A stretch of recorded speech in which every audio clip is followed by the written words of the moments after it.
Big yawn. Nice big yawn from Babyface Feet. No. Baby, what did I just say? Baby from Babyface P. There we go. Okay, listen. You are watching the Who Moved My Freedom podcast. Let me put it to you this way, guys. Let me put it to you this way. We took a poll of 10,000 armed birthing portals or persons, however you want to put it. You could either call them birthing persons or portals, to find out what is the most painless, joyful, and freedom-inducing podcast on the face of the planet. And guess what? 9,999 of the moms said they listened to the Who Moved My Freedom podcast. What did the other mom say? That one other mom, the one other birthing portal or person, she, that he or she tries to poop a baby out of its pee hole. So that was inconclusive on the test. Okay. That's how. Yeah, that's basically. She said she'd rather have a spinal headache. And I can no, I don't think. Yeah, I don't think you got that one. I don't think you got that one, Walter. Yeah, so listen, happy birthday to all the moms out there. We will not call you birthing people, but we'll get into that later. I do want to remind everyone to go to the Hank Strange, hankstrange.com, sign up for the email list there. Lola's posting deals there all the time. You can go to the Stranger Palooza tab and you can support us on that. Okay, we've got all kinds of links up there. You could support us on Patreon, all kinds of things. On Podbean, I think we've got a patron thing that you can go there and support us. So shout out to everyone out there who's listening, watching us live and all that. Let me throw my co-host in there. Babyface P, is Babyface tired? I didn't get enough sleep last night. I'll get myself woken up in like 15 minutes. Yeah, especially when we start talking politics. This show is a drug, Patrick. It'll wake me up real fast, and then I won't be able to sleep tonight. Yeah, I'll be so angry at everything. Yes, we are going to talk. I didn't put it in the title, so Lola might change the title around, but we are going to talk about the stupid ATF thing. I don't know if everyone had a chance to peruse that. I think there's a couple of different versions from what I'm hearing. We're going to get into all of that. Let me smash the open right now. Big shout out to TUSC Crypto. Dogecoin's going down. Get your TUSC Crypto, man. That is still an amazing investment opportunity in the market. Lots of room for growth there. Of course, full disclosure, I am a TUSC millionaire. So you, Patrick. Walter, I am too. I'm a millionaire. Millionaire. How do you say it? A millionaire. Millionaire. So we're trying to get Walter signed up for TUSC. So big shout out to them. I could be a millionaire. Yes. We'll just make it rain on you, Walter, if you get signed up. Like pennies from heaven. Yes, pennies from heaven. You know what? R.I.P. Regis Philbin. I actually saw him sing that live on stage. Okay, so let me smash the open and get this going here. Welcome back to the Hank Strange. All right, guys, make sure you hit that subscribe button, smash the thumbs ups, ring the bell, Walter, ring the bell. Oh, wait, hold on. Don't hold too long. Where's Patrick going? Yeah, okay, Walter rang the bell. I think. Why do I hear some kind of bell? Did you hear that? I just rang it again. Oh, how many bells do you have? I have 2 bells. Oh, okay. All right. Little bell and then big baby bell. Big baby bell. AT&T. All right. So shout out to all the folks out there that are coming in here. Please smash the thumbs ups, ring the bell, all that kind of stuff. We appreciate you guys. Do share this. Oh, wait, hold on. Do share this if you can. We appreciate that. I'm throwing up everyone right now who's smashing the thumbs ups and sharing. Okay. What did you get? I have a new fill-in for when Walter is not on the show or when I'm on the show later in the week. Got a bell? Oh, that's so cute. Awesome. There we go. Look at that. That was gifted to me by Bruce Lubin. Thank you for sending that out. Oh, sweet. Thank you, Bruce. Yep. That's awesome. We got a nice shiny Look at that. Yeah, that's a very classy bell. Hold on, let me go full screen on you here. I need to call the maid in here. Hey, Marley, grab me a beer. Walt, show yours. Oh, Walter has a hotel. Yeah, Walter has a hotel one, and then looks like Patrick. Show yours. Yours looks like Downton Abbey. Yeah, no. That's gonna be calling for beers when Marley's least expected. Wow. Oh dear. Yeah. Okay, now I feel left out. I don't have a bell. That wouldn't work in my house. Oh no, it won't work here. I don't have to even try. As someone delivers food to him, Patrick. Well, I take that back. Yeah, Walter hit a bell and pizza showed up. Like, what is that? Yeah. Costco pizza. Yeah. Thanks to Spencer. Thanks to Spencer. Yeah, there you go. And here, I guess we can show this off too. You can get yours at Safety Harbor Firearms. You ready for this? Oh, look at that.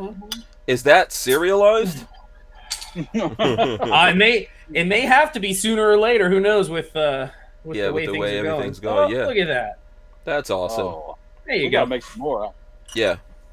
By the way, shout out to Chris Williams. I hope he's feeling better today. Chris Williams is out there. I see him, and all the other folks out there. Okay, so listen. This is coming in kind of late. This is episode 763 of the Who Moved My Freedom podcast. That's what you guys are watching, listening to. It's Free for All Monday. This is what we usually do here on Monday. It's wild. It belongs to Patrick. Free for All Monday belongs to Patrick and Walter. That's good to know. I will start treating it accordingly. Like, oh, now you're gonna feeding act it, nurturing it, making sure it grows up big and tall. Yeah. Trying not to abuse it too much. That's what he says now. He was mad when I came over here and made him. No, I wasn't mad. I was so I get off work. Marley and I went to dinner, and then I took a siesta. I was laying in bed looking at the internet, and then Hank's like, "Hey, the internet cable doesn't reach long enough," and I'm like, "Oh, fuck." I just got comfortable. I have to get up and get the internet cable. He was so. I could tell. You know what's Walter? Lola is mad at me because we drove over here to Patrick's house, right? Because she was like, she got ready and everything. We're out the door. She's like, "You don't need me to go over there. Why do I have to go with you?" Exactly. I was like, "You don't have any choice, woman. You're ready. Let's go." So the whole time she's mad about it. Then Patrick is mad about it. I'm like, "Oh my god." You know, I didn't sleep well last night. Got up early for work, and it's just I'm gonna get motivated. I'm gonna get energized. It's gonna be a good good podcast. I heard you were working on the blueberry farm. I was, yeah. We went picking on Sunday. Do we want to talk about our weekend? Yeah. Tell us about your weekend. Go ahead. Yeah. So Mom and Dad came up on yesterday morning. We met them at the local blueberry farm, which is Red, White, and Blue Farm. It's out in Williston. We picked blueberries for a while. I think we each got about 3 pounds of blueberries, something like that. And then made dinner last night for Mom, and for Dad. Nice. Okay. But no, we cooked, and they stayed around, and it's for your mom. Don't pretend your dad gets any. He just gets to eat. Yeah. Dad gets no love. Here's my Happy Mom's Day thing that I threw up. I saw that. That was awesome. Yeah. Did your mom enjoy picking the blueberries with you? Or? Yeah, no, she had a good time. We took home about 3 pounds or $5 a pound, and I think they took home closer to 5 pounds of blueberries, and they're going to divvy it up amongst some other family members. Yeah, but no, we had a good time. I think you sent. Oh, here goes the picture you sent me of the blueberries. Yeah, that's ours. That's Marley and I's, and Lola can come have some too. That looks kind of empty there, man. That looks kind of. I have been eating some. I'm not gonna lie. I've already been picking on them. Only one box? Is that what's going on here? We only did one. It was hot, and there's a lot of blueberries to be picked. So we got our own. You know, I mean, seriously, man, you couldn't live in slave days. No, God, no. You obviously couldn't be a slave. You know how many blueberries you have to pick? I'd have lots of whipping scars on me if I lived in slave days. No, because I'm too lazy for that.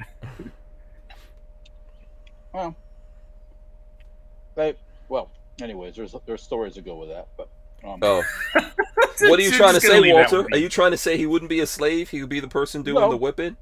Is that what you're trying to say? For example, in New Orleans or in that part of the country, the blacks worked in the fields because they could tolerate the heat better.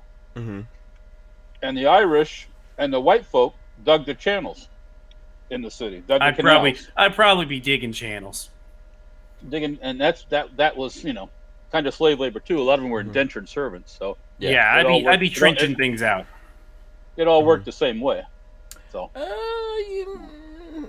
Yes, a lot of it, like there were a lot of white people who were very poor and very close, but it's not the same as like you literally belong to someone. It's not the same exact thing, but it's happened. It's happened in lots of different places that white people have been slaves. Try to run off without paying your debt. Try to run off without paying your debt. Oh yeah. See what happens. I'm sure white people got lynched as well. I'm not, Well, they just got plain old shot, Yeah, whatever. lynchings were not only for, I mean, in the cowboy days, they lynched people all the time. That was equal opportunity, a way to punish people. Like, horse theft and stuff was capital punishment back then, wasn't it? Yeah. Well, you're stealing somebody's means of transportation and making a living. And money making and everything. Their livelihood. Yeah.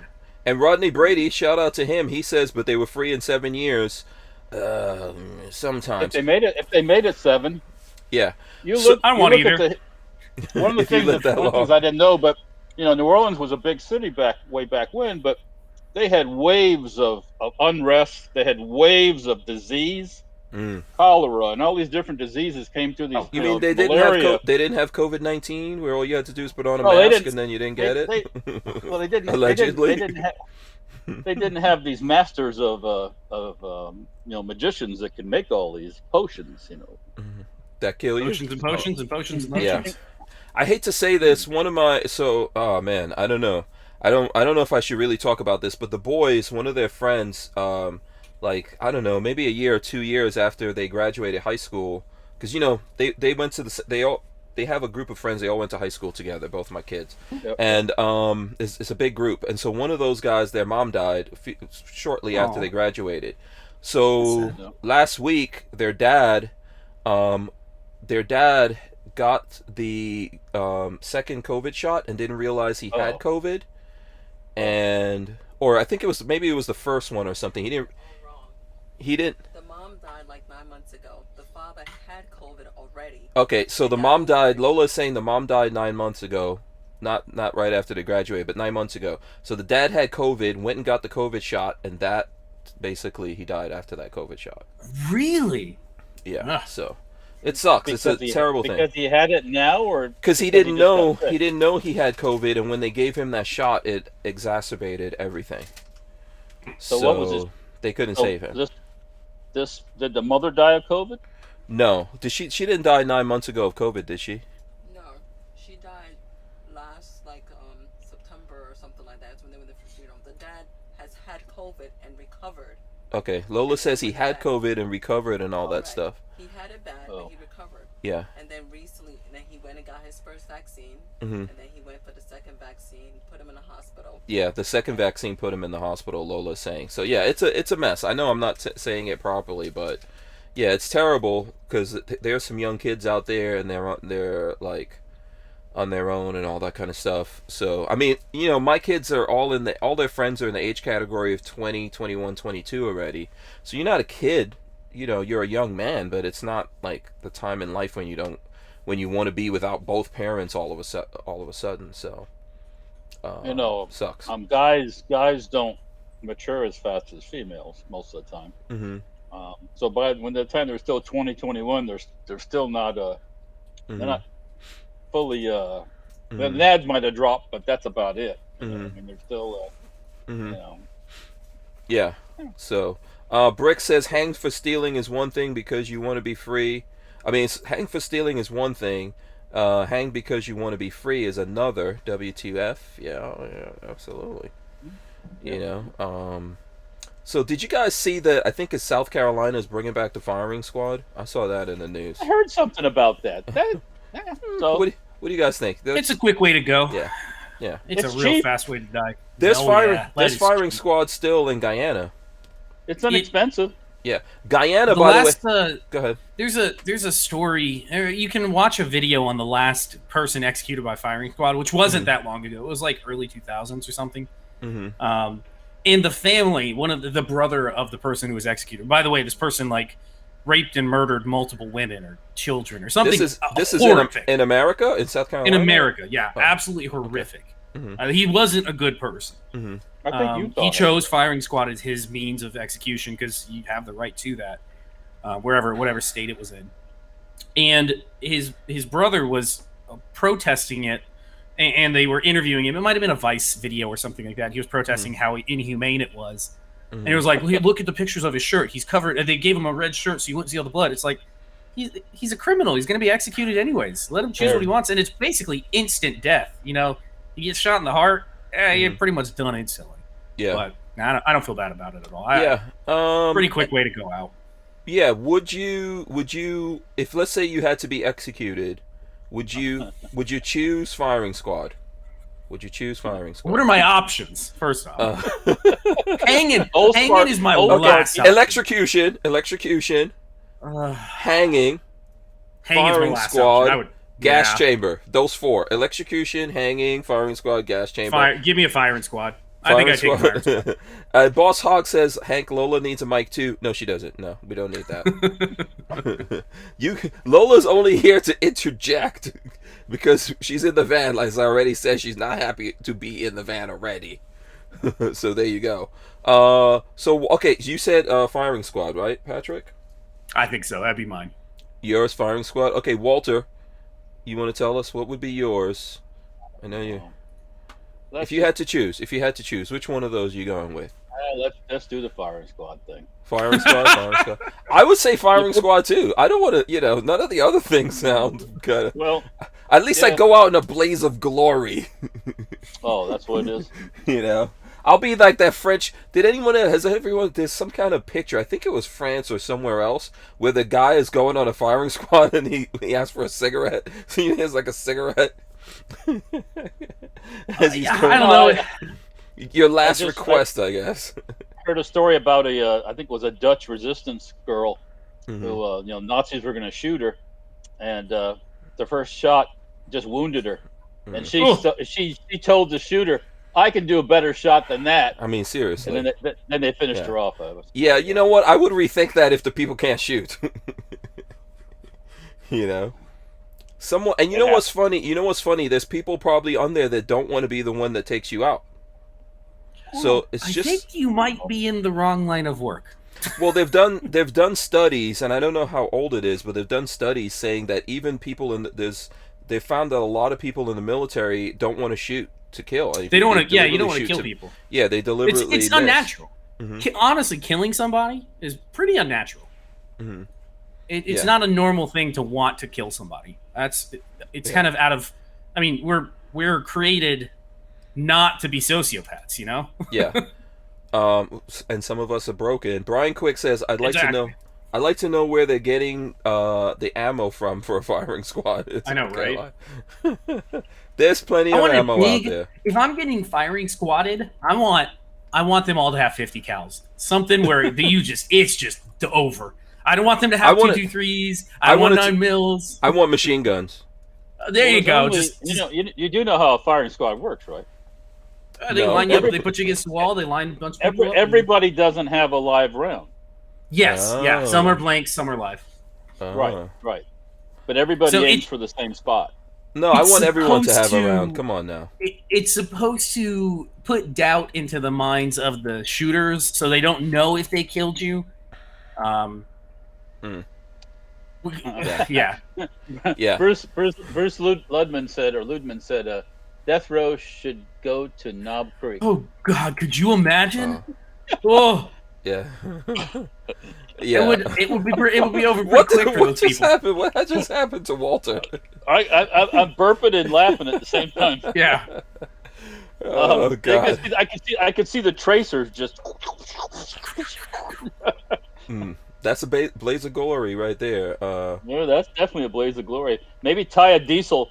Maybe like a 55-gallon drum of diesel fuel and some tannerite. God, at the same time. And everybody's got tracers. Yeah, that's going out like what's his name, Deadpool. That's how Deadpool try to take himself out. Professional One says, Walter, more Strybog braces, please, Walter. We are working on those right now. Tomorrow, some of those parts are going off to be anodized. So just nice. Oh, cool. We're working on. Florida Gun says, doesn't North Korea use 14.5 millimeter to kill people in firing squads? I have no idea, but that is a hell of a way to go. What is 14.5 millimeter? 50 cal is a 12.6, so 14.5 is bigger than pretty. It's a pretty big. You want to see what it is? Yeah. Len Holt says, thrilling subject tonight. This is getting morbid as hell. Yeah. Oh, look at that. Yeah. Is it a 50 cal? No, this is 14.5. Oh, you actually have a 14.5. Okay, yeah. Oh, yeah. Come on, man. Yeah, Walter's ammo collection. You know what? Let me tell you guys, just before we get off the morbidity, Guyana was still executing people by hanging up until not long ago. I think the World Court or something made them stop, or some. I think I think I was hung in a previous life or something, because every time I think about breaking your neck, it makes my spine hurt. So I think I was reincarnated for somebody who was hung. It's something about it that freaks me out. Oh my gosh. If when properly done, and there's a proper way to do it, it's an instant lights out. Right, you're done. Yeah, but when it's done improperly, you just hang there and choke out. Yeah. No, hanging's something about it.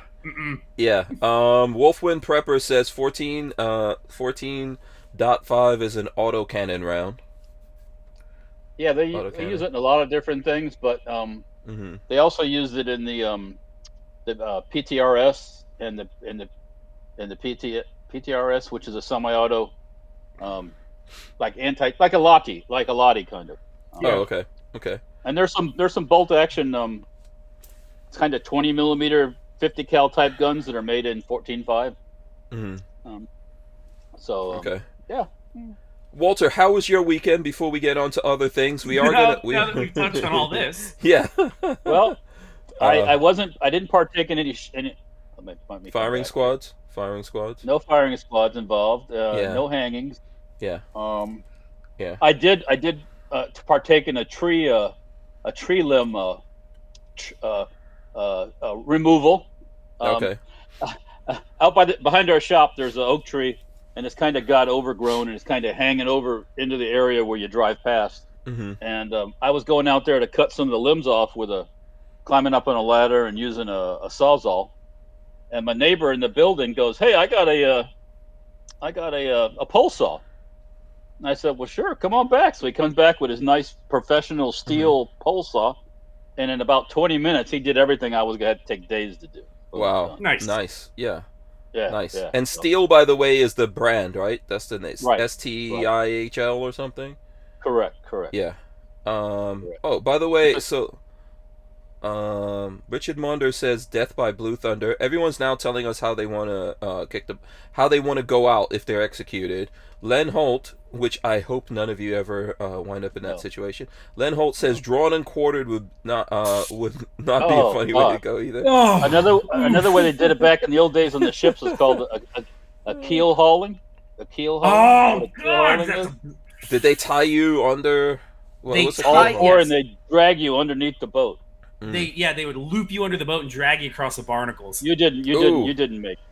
Oh God, no! Horrible way to go out. Yeah, that's like throwing you in the wood chipper. But and then the sharks in the ocean would just. Well, in those days, the sharks would follow the ships. Yeah, as soon as they smell that blood, you're out. You're done. Aztec 714 says guillotine. Oh, that was pretty. That's pretty. Well, actually, pretty fast. It's quick, you just get to hear the blade falling down. Supposedly, your head can survive without your body for 20 to 30 seconds after the guillotine. So, that's all, folks. Yeah. You're still looking around. You're still hearing things, and then it slowly fades to black. Yeah, really creepy to think about. Vanessa Kitty says death by fire. That's the worst way to go out. 100%, hands down, worst way to go. And Florida guns. Go ahead. I was just gonna say, you feel it all until your nerve endings burn off. Yeah, that's worst horrible, way to the Salem witch trials. No doubt, the worst way to go out. Yeah, Florida Guns wins the award because this is what I was gonna say. This is the best way to die. Death by snoo-snoo. Death by snoo-snoo. I was waiting for it. You knew someone was gonna say death by snoo-snoo. That's the way to go out. And Gina Carano should volunteer to do all death by snoo-snoo. As far as I'm concerned. Okay, Zach Carr gave us money. Money.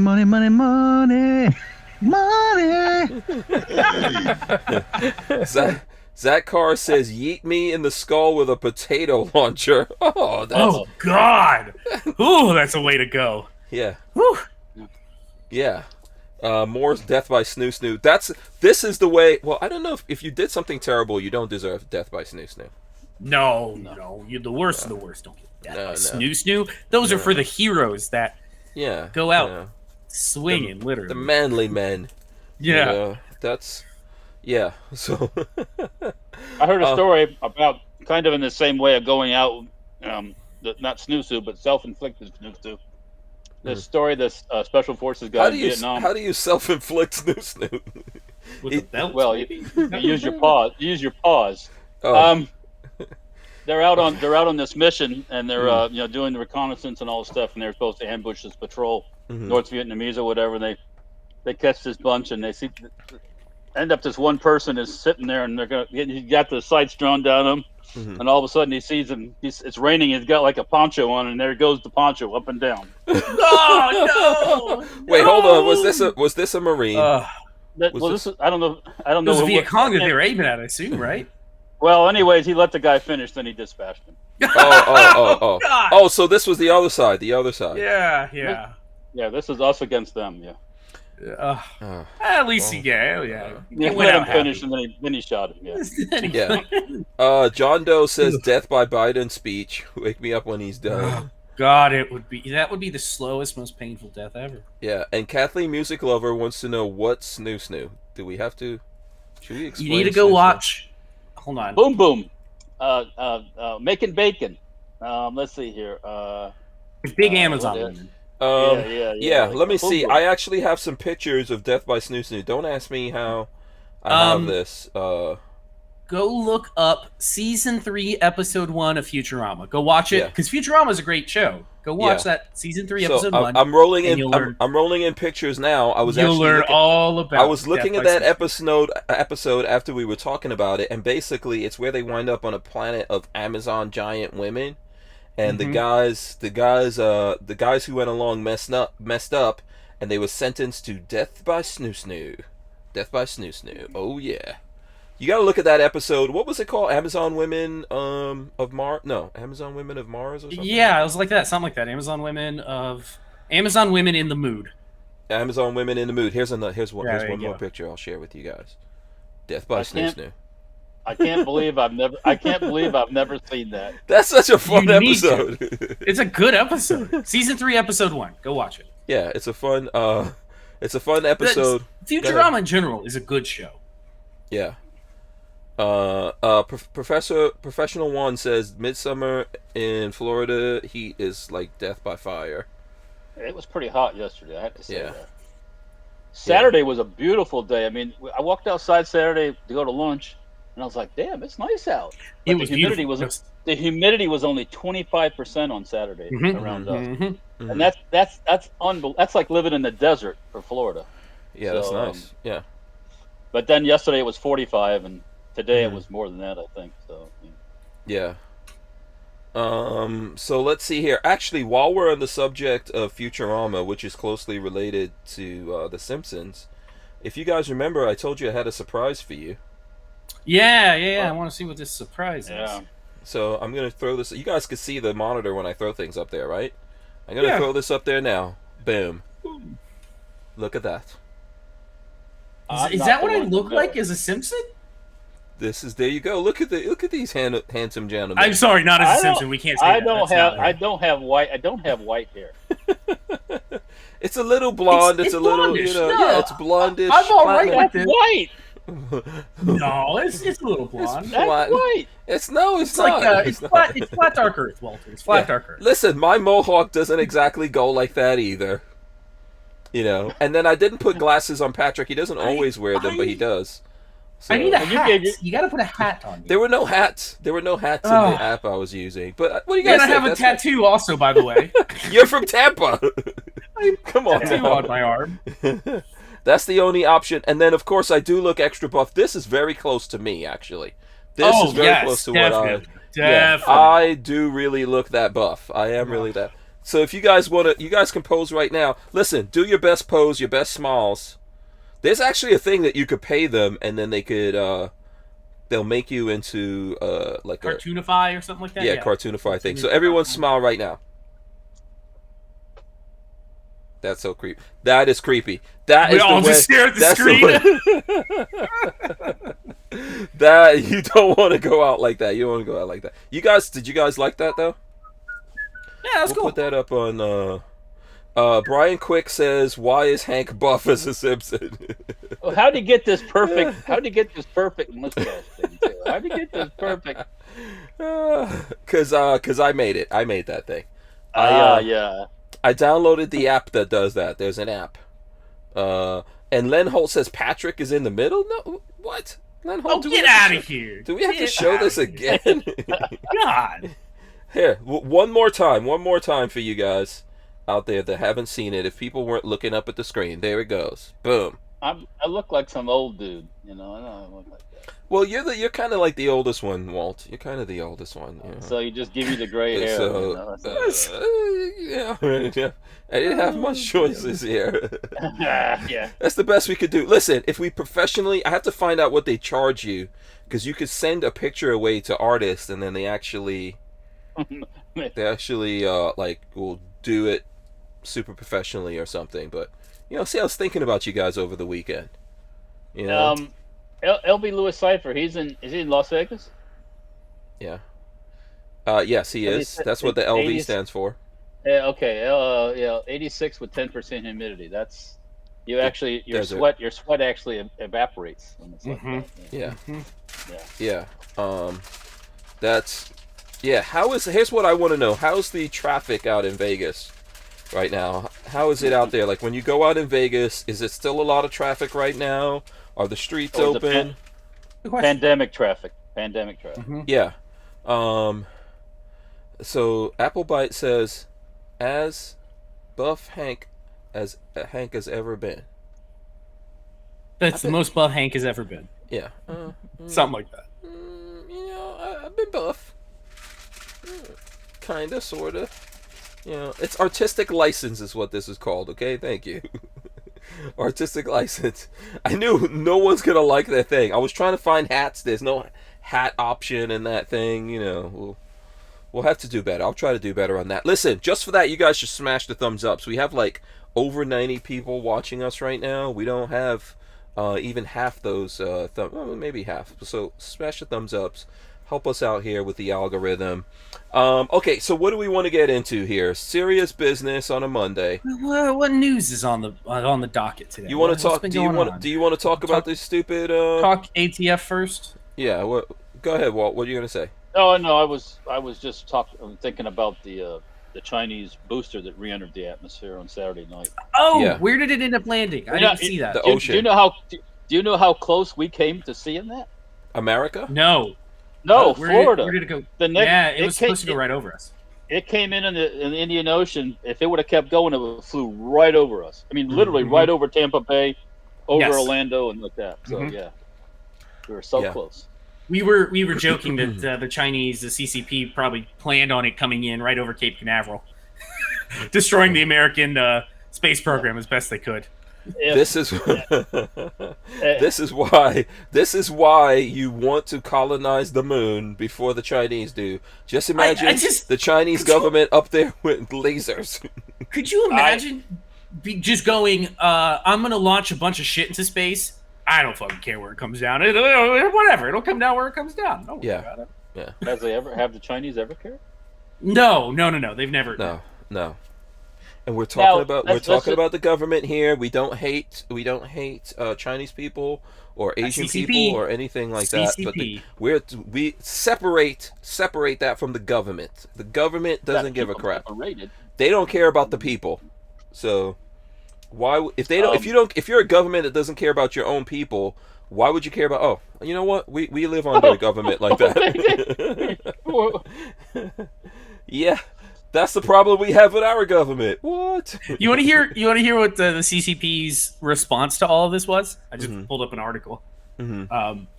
Quote, China has been closely tracking its trajectory and issued statements on the re-entry situation in advance, Foreign Ministry spokesman Hua Xiangying said. There has been no report of harm on the ground. China also shares the results of re-entry predictions through international cooperation mechanisms. So basically it was like, well, we told you it was going to fall somewhere, and nobody got hurt in the end, so what are you guys so upset about? Yeah. Our country, our space agency, NORAD, so to speak, they knew pretty much when it was going to happen from their predictions. and they were pretty much spot on. The Chinese kind of probably knew where it was going to come in at too, because I was watching that, and all of a sudden the Chinese say it's down, and then everybody else confirmed it, and so okay. So where did it actually end up crashing in at? Somewhere in the Atlantic? Right near the Maldives. A lot of it went into the I can imagine those. Did it come close to that island of those people? Like, we've got an island where the people are still savages and people are supposed to stay the hell away and leave those poor people alone. Could you imagine all the places to land as it lands on top of those people? Oh no! I will be out for vengeance. Those are some of the those have to be some arrows. No, we don't want to mess up those people. Those are probably the few happy people left on the face of this planet. There's Big Barna. There's Big Barna out on the rock, looking at as flaming debris comes in. Yeah, and a big ass piece of Chinese space pipe wraps him right across there. And he believes the Star God is mad at him. Oh, he would be if he survived that. He would be the new king of the island. Yeah, I got hit with God's space debris. Big Barna. Yeah, it would be shameful. I'm always mad when people go over there and mess with those people. Like, leave these people alone, please. They get what they get. They get what they deserve. Yeah. Mm-hmm. Yeah, they get myrtleized. The last person that went and tried to bring Christianity to them got myrtleized by a bunch of arrows. Right in the face. Yeah, they shoot satellites, everything with those arrows. Like they shoot at helicopters or planes as you fly over. Yeah, satellites. Those are awesome people, man. They don't need a Second Amendment. They know they have the right to murk you out. You show up on their doorstep.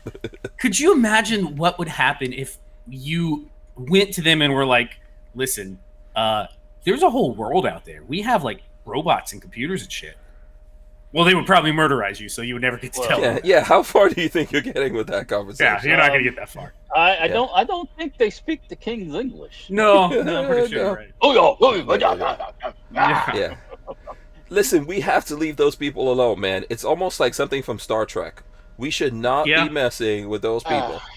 We need to leave them alone.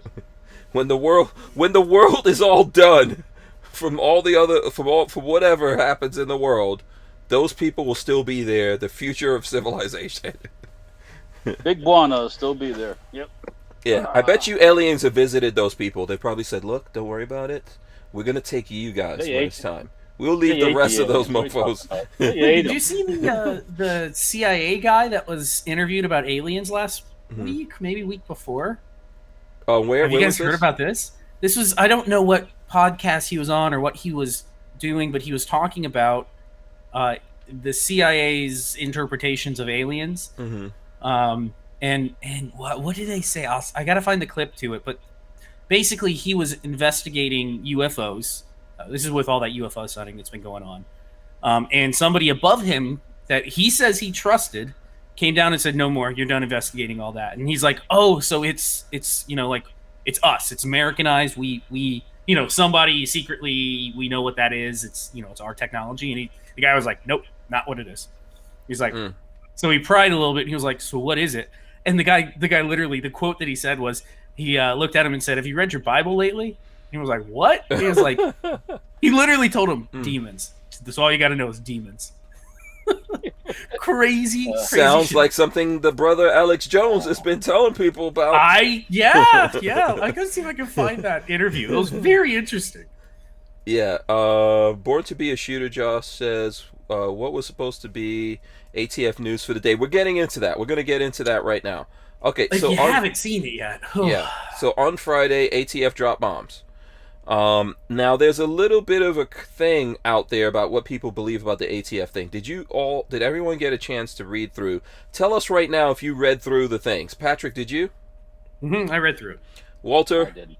Okay, I did read through. It's 100. The whole full thing is like 115 pages or something. Let me see if I could pull it up here. Let me see if we could pull it up and share it with people. It's a lot of stuff to go through. So the ATF is proposing definition of frame or receiver and identification of firearms changes. So here's the summary. I'll just go over the summary real quick and then we'll dig into stuff. This proposed rule would provide new definitions of firearm, frame, or receiver, and frame or receiver, amend the definition of firearm to clarify when a firearms parts kit is considered a firearm, and gunsmith to clarify the meaning of that term and to explain that gunsmiths may be licensed solely to mark firearms for unlicensed persons. Provide definitions for complete weapon, complete muffler or silencer device, privately made firearm, which is PMF according to them, and I've heard some other stuff like that, which I'm not going to get into. Very close. PMF, PMS. Okay. Readily. They want to define readily for purposes of clarity, given advancements in firearms technology, provide a definition of importers or manufacturer's serial number, provide a deadline for marking firearms manufacturer, clarify marking requirements for firearm mufflers and silencers, amend the format for records of manufacturer / acquisition and disposition by manufacturers and importers, amend the time period records must be retained at the licensed premises. So that's just the summary of what they want to do. Comments? What do you? Here's my comment. Mm-hmm. So, what problem are we fixing? None. None. There's no. Oh, there isn't any. Yeah, according to Biden, the problem is ghost guns, but he got this. 37 showed up in criminal investigations last year. So, because of that, they're going to want me to put my license number on the outside of a gun. Not just that. They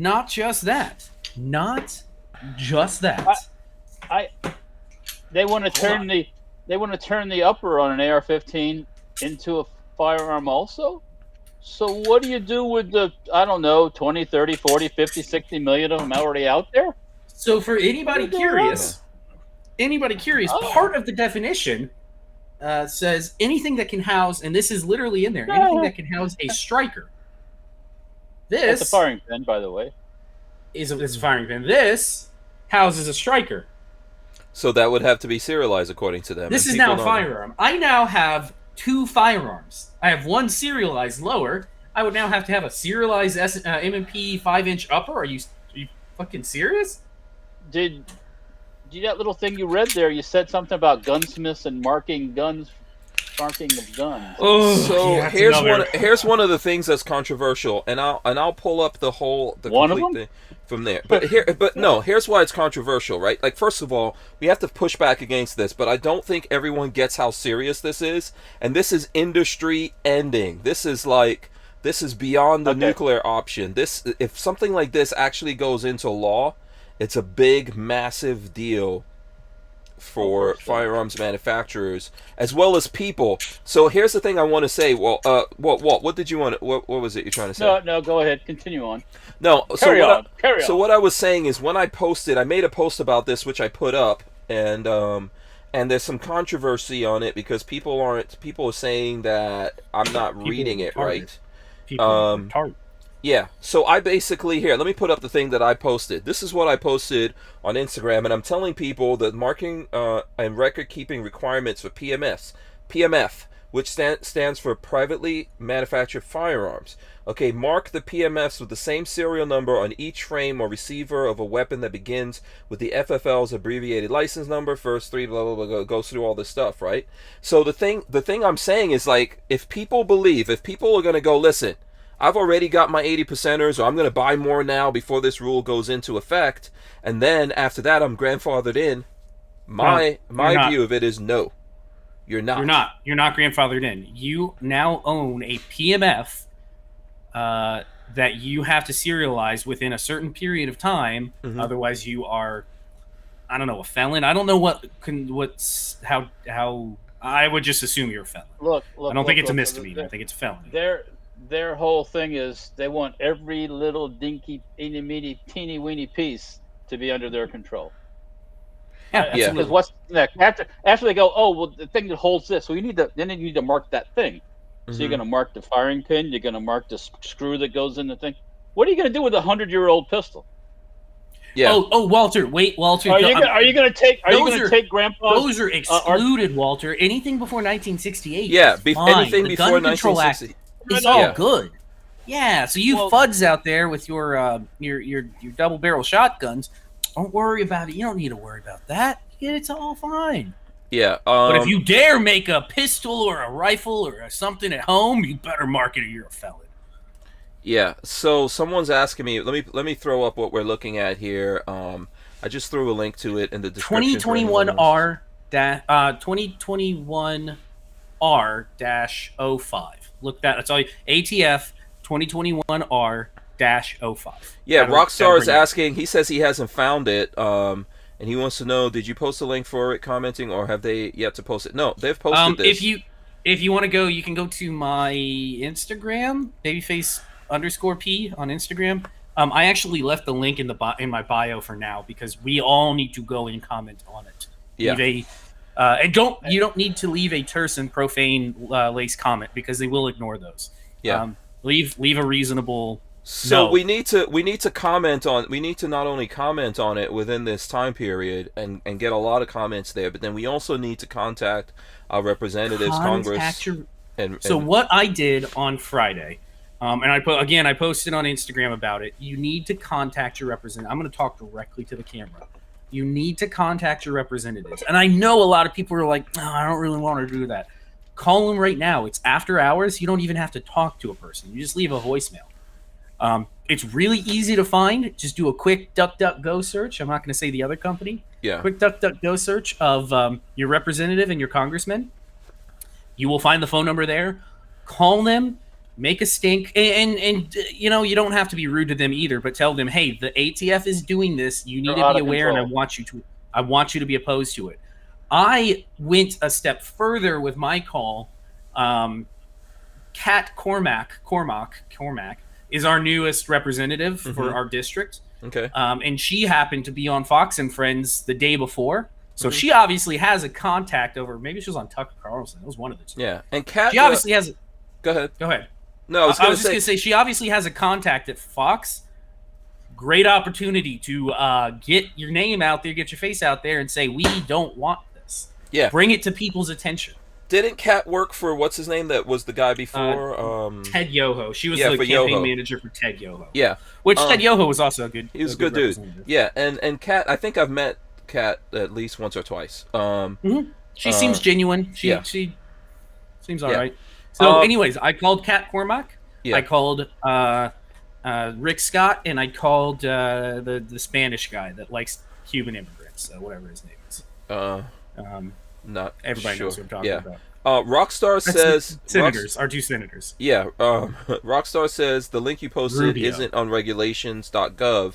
This is a link to the ATF page. So this is a proposed rule from the ATF that what is it, like 60 or 90 days? 90 days, right? 90 days. It's a 90-day comment period that we get to comment and tell them no. You can find it in that link. So again, if you do a search for 2021R-05 ATF, halfway down the page, there's a link to how you can comment. And so it's not a law.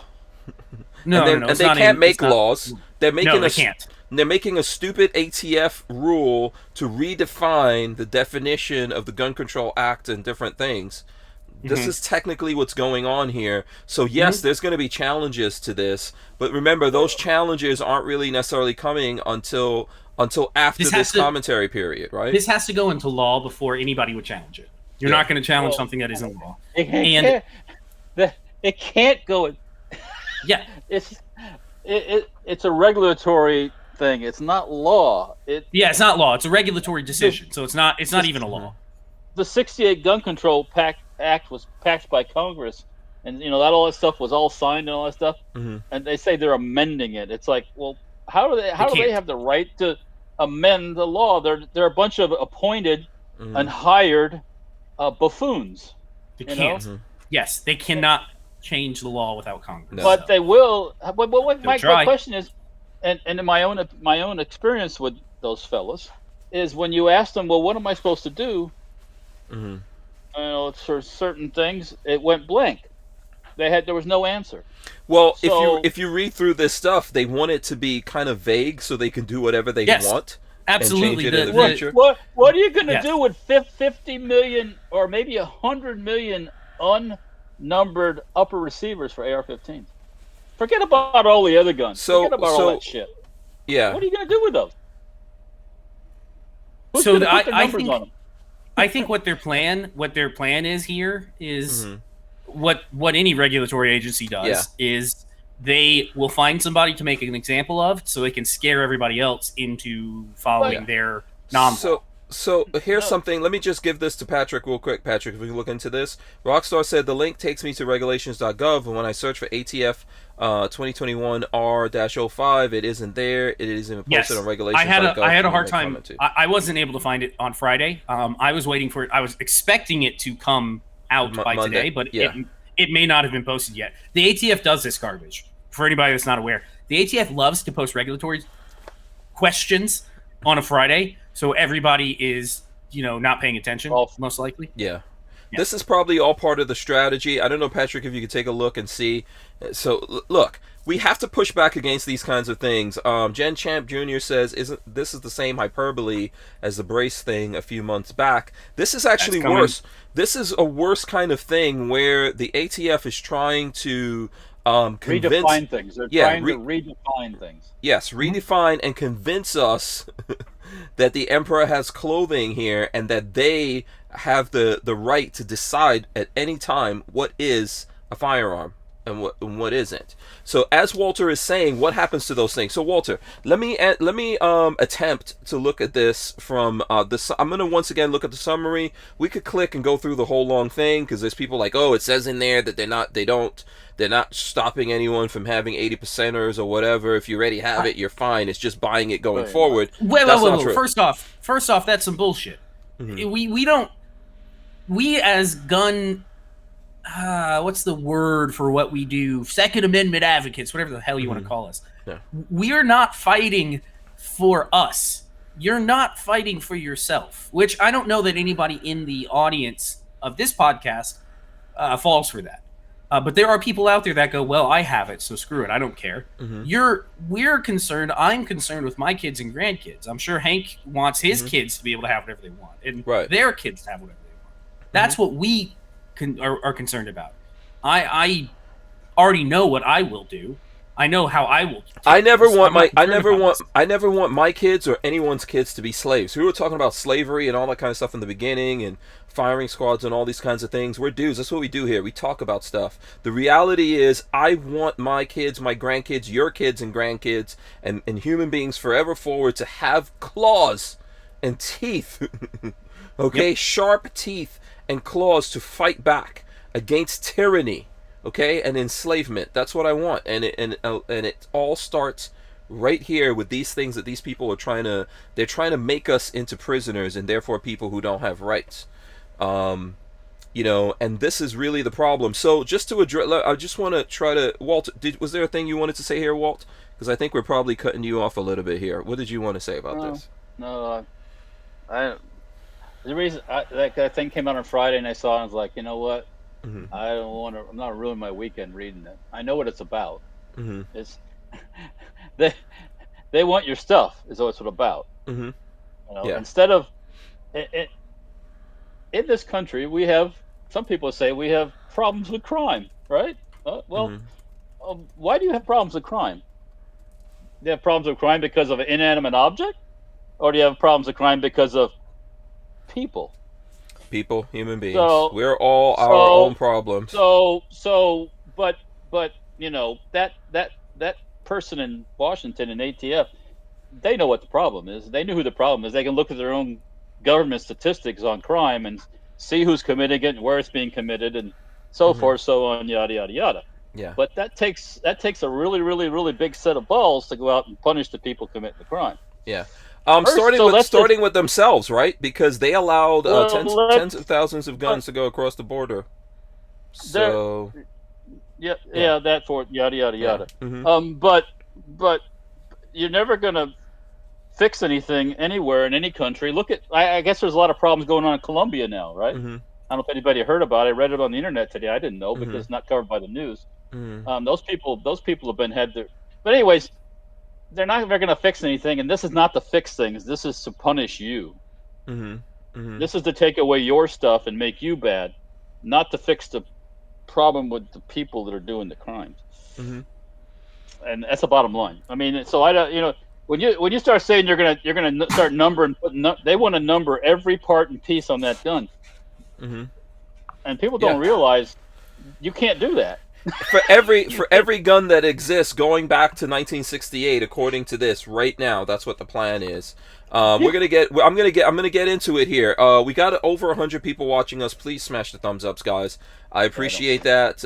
Let's try to take a look at this one more again. Okay, so let's go forward here to like a more extended summary. This is not the whole full 115-page part of this. So marking and record-keeping requirements for PMFs.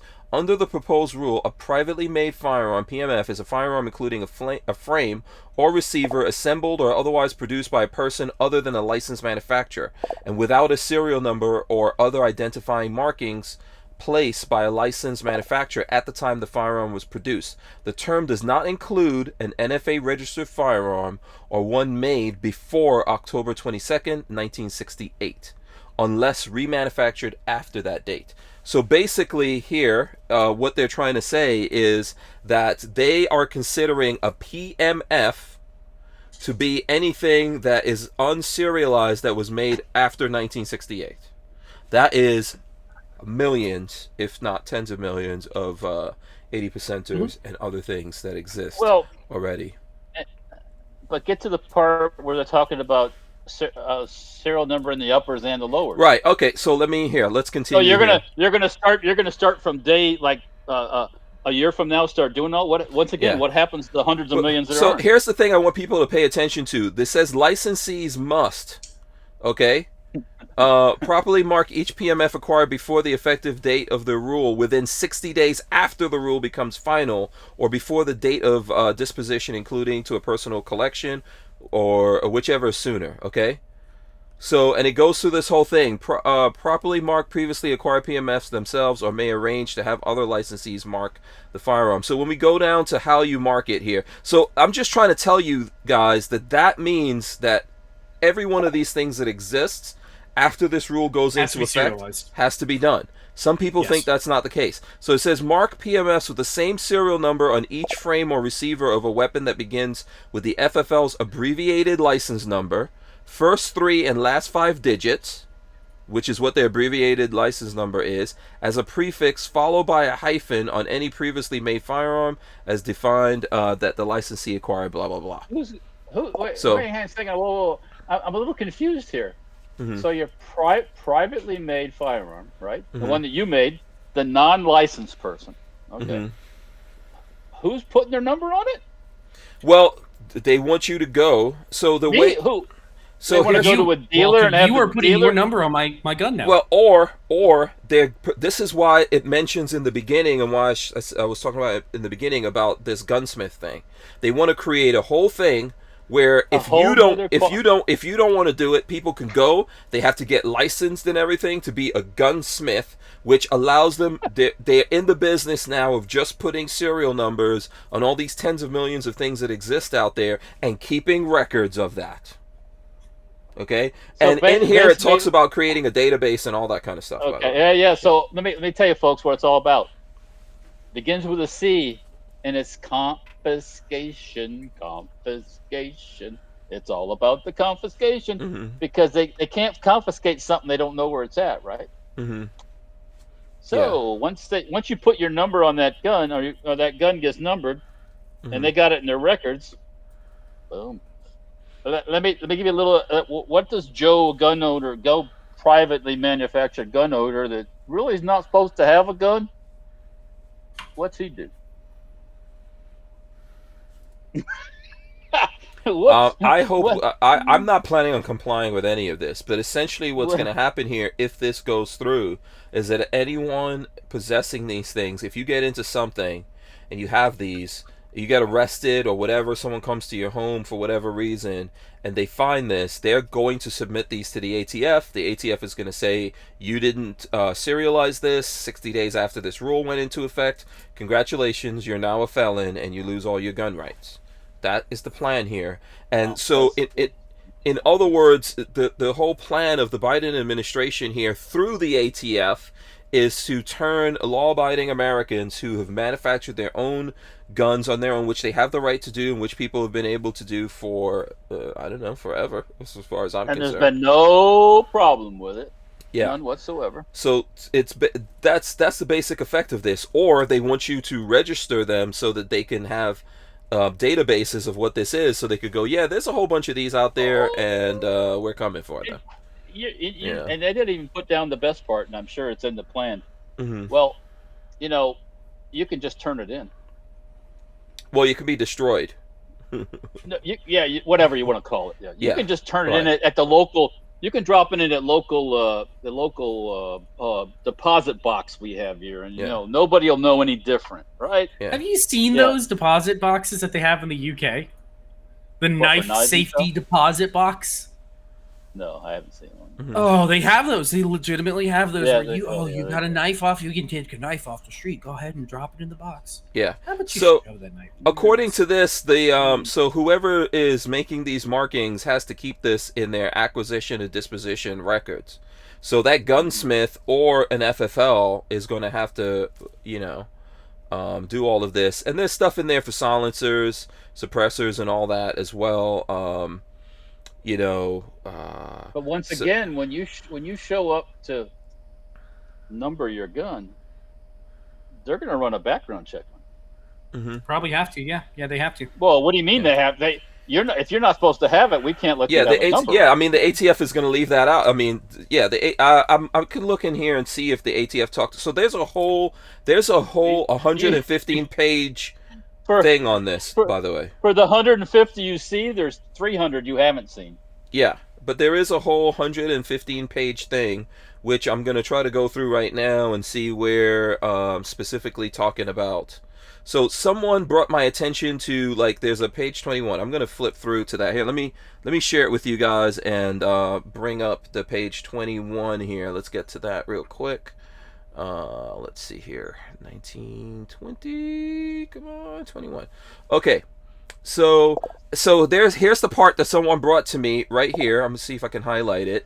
And they're trying to tell me this means that you can, if you already have things. It says, however, nothing in this rule would restrict persons not otherwise prohibited from possessing firearms from making their own firearms at home without marking solely for personal use, not for sale or distribution, in accordance with federal, state, and local law. Also, while licensed manufacturers who sell or distribute firearms to law enforcement agencies would be subject to this rule, law enforcement agencies not engaged in the business of manufacturing firearms for sale or distribution would be excluded from this rule, including associated amendments to marking and record keeping. So the police can make all their unregistered guns they want. Yeah. Right? Is that what you just read? Yeah. So in here, it's so people are saying this right here means, however, nothing in this rule would restrict persons not otherwise prohibited from possessing firearms and making their own firearms at home without marking solely for personal use, not for sale or distribution, in accordance with federal state law. So people are saying to me, well, that means that you can do this, all that you want to do, and you don't have to serialize it or anything like that. Now, I understand that there's okay, so what does this mean? Does this mean that you can't do it? It's confusing when you go on later because they say they want every single one of these to be serialized. So I've got feelers out there to people to come back and say, what does that mean when you look at the other stuff that's in this thing? Why would they say one thing and then say that later? Mm-hmm. Why would you contradict yourself in the same piece of paper? Also, if that's the truth, then obviously then this would be an entirely ridiculous waste of time, right? from what they're saying, because they're trying to make. We had this discussion before. Ghost guns, bad word. They're trying to make these things into what the problem is, right? Into a boogeyman that people are going to respond to and go, hey, this is what's terrible out there. We have to do something about this. Why do you need to have an unpapered gun? Mm-hmm. Why? Yeah. Why? Yeah. I once again, I'll go back to my thing, and I won't go on a rant, but Go ahead. I'm trying to pull up the rest of this long thing. So go ahead. We're not trying to. There's nothing being fixed here. There's no problem. It's just I'm trying to register your stuff so they can take your stuff away. That's what it's about. Bottom line.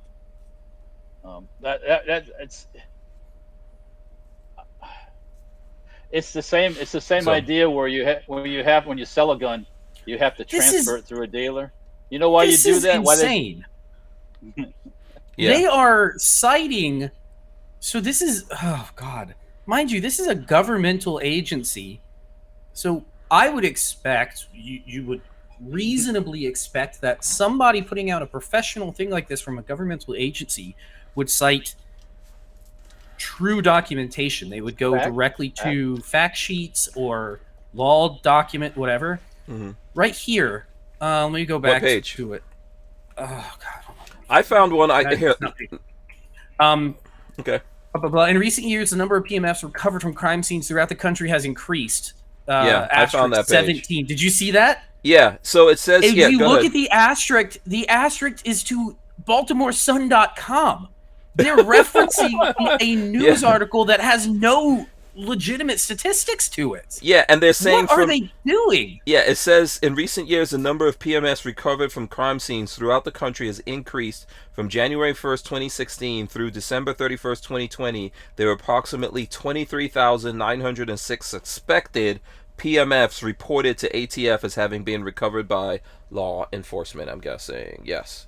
From potential crime scenes, including 325 homicides or attempted to be traced by ATF, broken down, and then they go through the years here. 2016 do you see being the potential? Did you hear that word? Yes. Potential? Yeah, I mean, what does that mean? Those aren't even all crime scenes. Not No. every single So one of them is what that means is when they come into somebody's house for something else and they find the gun, the AR-15. Yeah, that's what I said. Yeah, that's what I said exactly before. What it is. Yeah. However, because PMFs do not bear a serial number or other markings of a licensed manufacturer and importer, ATF has found it extremely difficult to complete such traces on behalf of law enforcement and individual under licensed purchasers. I don't give a rat's hairy ass what you're. That's not my problem. Hey, let me tell trace stories. Get a call. You get an email. We need to run a trace on this 50 cal. This safety requirement 50 cal. And they give you some. Okay, it's an upper and a lower. Let me clarify. Walter, real quick before you continue, are you legally allowed to just say no? No. Or is it part of your license that you have to help? No, that's not a wise way to act. Okay. Mm-hmm. Anyways, if you want to be Joe Badass and say no and stuff, eventually they're going to come and visit you. and they'll just take your license. That's all. Mm-hmm. Okay. So you get this trace, and it's got this number on it, and it's not a number that we've ever made. They're reading the number off the lower, and automatically they assume it's the upper in the 50 cal. Mm-hmm. We have to tell them multiple times that's not our gun. That's an AR-15 lower. You took that. They have no clue. Now, the people that send out the traces are not the people who are at the crime scenes or wherever. There's an ATF agent someplace that's writing this information down. Then they pass it on to the tracing center, and the tracing center contacts us or the FFL or whatever. Whether the gun is stolen or the gun, whatever, they don't tell you what's going on. But yeah, we've had them multiple times where they don't know what the hell they're looking at. They have no freaking clue what they're doing. So, whatever. Once again, it goes back to that. When you catch this gun at the crime scene, what is so big about the trace? If you caught the person doing it, you know who did it. Yeah, there's a lot in here of them talking about what's a firearm frame or receiver. There was some parts when I was flipping through this yesterday. I'm trying to find it, but I'm just going through. of like exactly where would this be marked? Because think about it. Where would you mark a polymer 80%er? So the ATF has marking regulations. I assume it's going to follow the same as your NFA markings. But there's no metal. There's no metal in that thing. So how do you embed metal? It doesn't require metal. It just requires a depth on an exposed surface is all it is. You would put it in the plastic somewhere. Mm-hmm. Yeah. It's nonsensical. It's all nonsensical. I'm trying to find it because there was a part of it here. I'm trying to find where they were talking about it. I just think it's funny. It's like whiny children. Our lives are so difficult because we can't trace this. I can't prosecute somebody if I can't trace their gun. It's like I don't care. That's none of my business. Even a gun with a serial number, once it's changed hands privately 5 or 6 times, you can't trace it. If somebody, I don't know how. You can go. Of the firearms that I've. Mm-hmm. I was just gonna say any of the firearms that I've purchased through hand-to-hand trades. I don't know who gets it afterwards. It's none of my concern. He gave me cash. I gave him gun. A gun's made by Smith & Wesson. It goes to a distributor. It goes to a dealer. And then it goes to somebody. Somebody buys it 10 years ago. Yeah, and they're going to go, I sold it. They need money. They sell it. That guy sold to somebody else. That guy sold to somebody else. And it stole out of somebody's car. Okay? Mm-hmm. ATF goes to do a trace, and it's like they find Smith & Wesson. And they get to a point, and it stops. Yes. Okay. See, they don't like that. That's why they want you to do all your transfers through a dealer. So there's that history. You don't own anything. You own it, but you don't really own it because Big Brother can come and get it anytime they want. That's what. Yeah, this is for tracing purposes. They want to do it. I just found the part where they're talking about gunsmiths in longer form. Let me just go to that here for a second. So it says, definition of gunsmith. To provide greater access to professional marking, this proposed rule will clarify that the meaning of the term gunsmith includes persons who engage in the business of identifying firearms for non-licensees, so that gunsmiths may become licensed as dealer gunsmiths solely to provide professional PMF marking services. Specifically, this proposed rule would amend the definition of engaged in the business as it applies to to a gunsmith in 27 CFR blah blah blah, to clarify that the meaning of the term as someone who, as a service performed on existing firearms not for sale or distribution by a licensee, devotes time, attention, and labor to repairing or customizing firearms, making or fitting special barrel stocks, blah blah blah. So you can't work on these things for people. Go ahead. You can't work on these things for people, and you can't just go to any laser engraver that you have access to and get it laser engraved.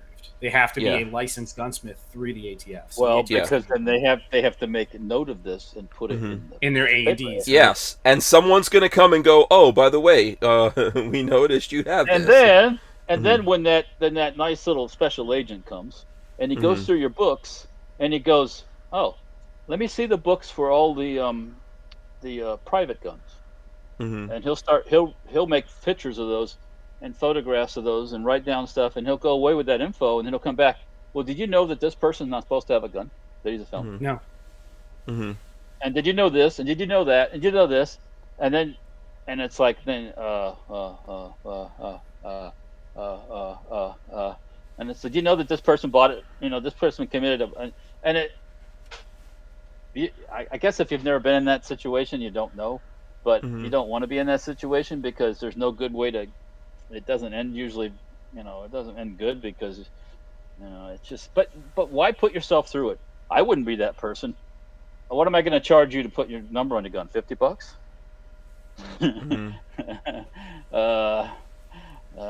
Your gun that's not worth $50. We're going to stick $50. $50, and then you got to do paperwork. Oh, you can't own this gun. Sorry, you got to leave it here with me, or I got to call the police. What do you mean? It's like, well, you can't own it. So so there is some confusion. There is some confusion when I read through this thing here. Let me go to this part of it here that I'm reading right now, marking of privately made firearms. Because privately made firearms do not have the identifying markings required of commercially manufactured firearms, this rule proposes to amend the blah blah blah to require FFLs to mark or supervise the marking of the same serial number on each frame or receiver as defined in this rule of a weapon that begins with the FFL's abbreviated license number, first 3 and last 5 digits, as a prefix followed by a hyphen on any private made firearm as defined by the licensee acquired, unless previously identified by another licensees. Pmfs acquired by licensees on or after the effective date of the rule would need to be marked in this manner. So I think what it's saying is if you're an FFL and you somehow acquire, right, a PMF that is not marked, you need to mark it within 7 days of getting it. Yeah. So let me. BWE's in the chat, and he brought up something that makes me think about something else. Liability. Okay, so I put my number on this gun, right? And this gun is made of lesser quality or whatever. Maybe the headspace is out. The next person who acquires it blows his freaking head off with it, and I don't mean by sticking it under his chin, but going off by the side of his head. And then who's going to come looking? They're going to come looking for it because they got my number on there, right?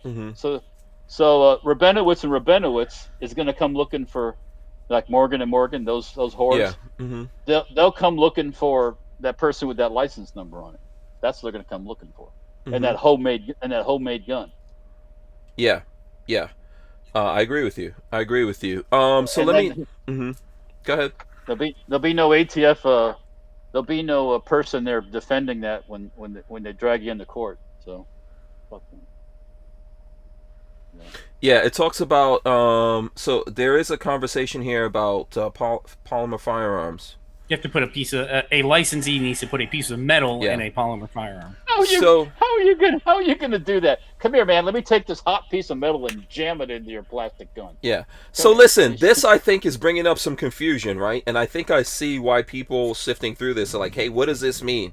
Does this mean if you're just a person and you have this thing and you don't do anything with it, you're fine? But if it has to go to someone to be repaired, a gunsmith, they need to mark it.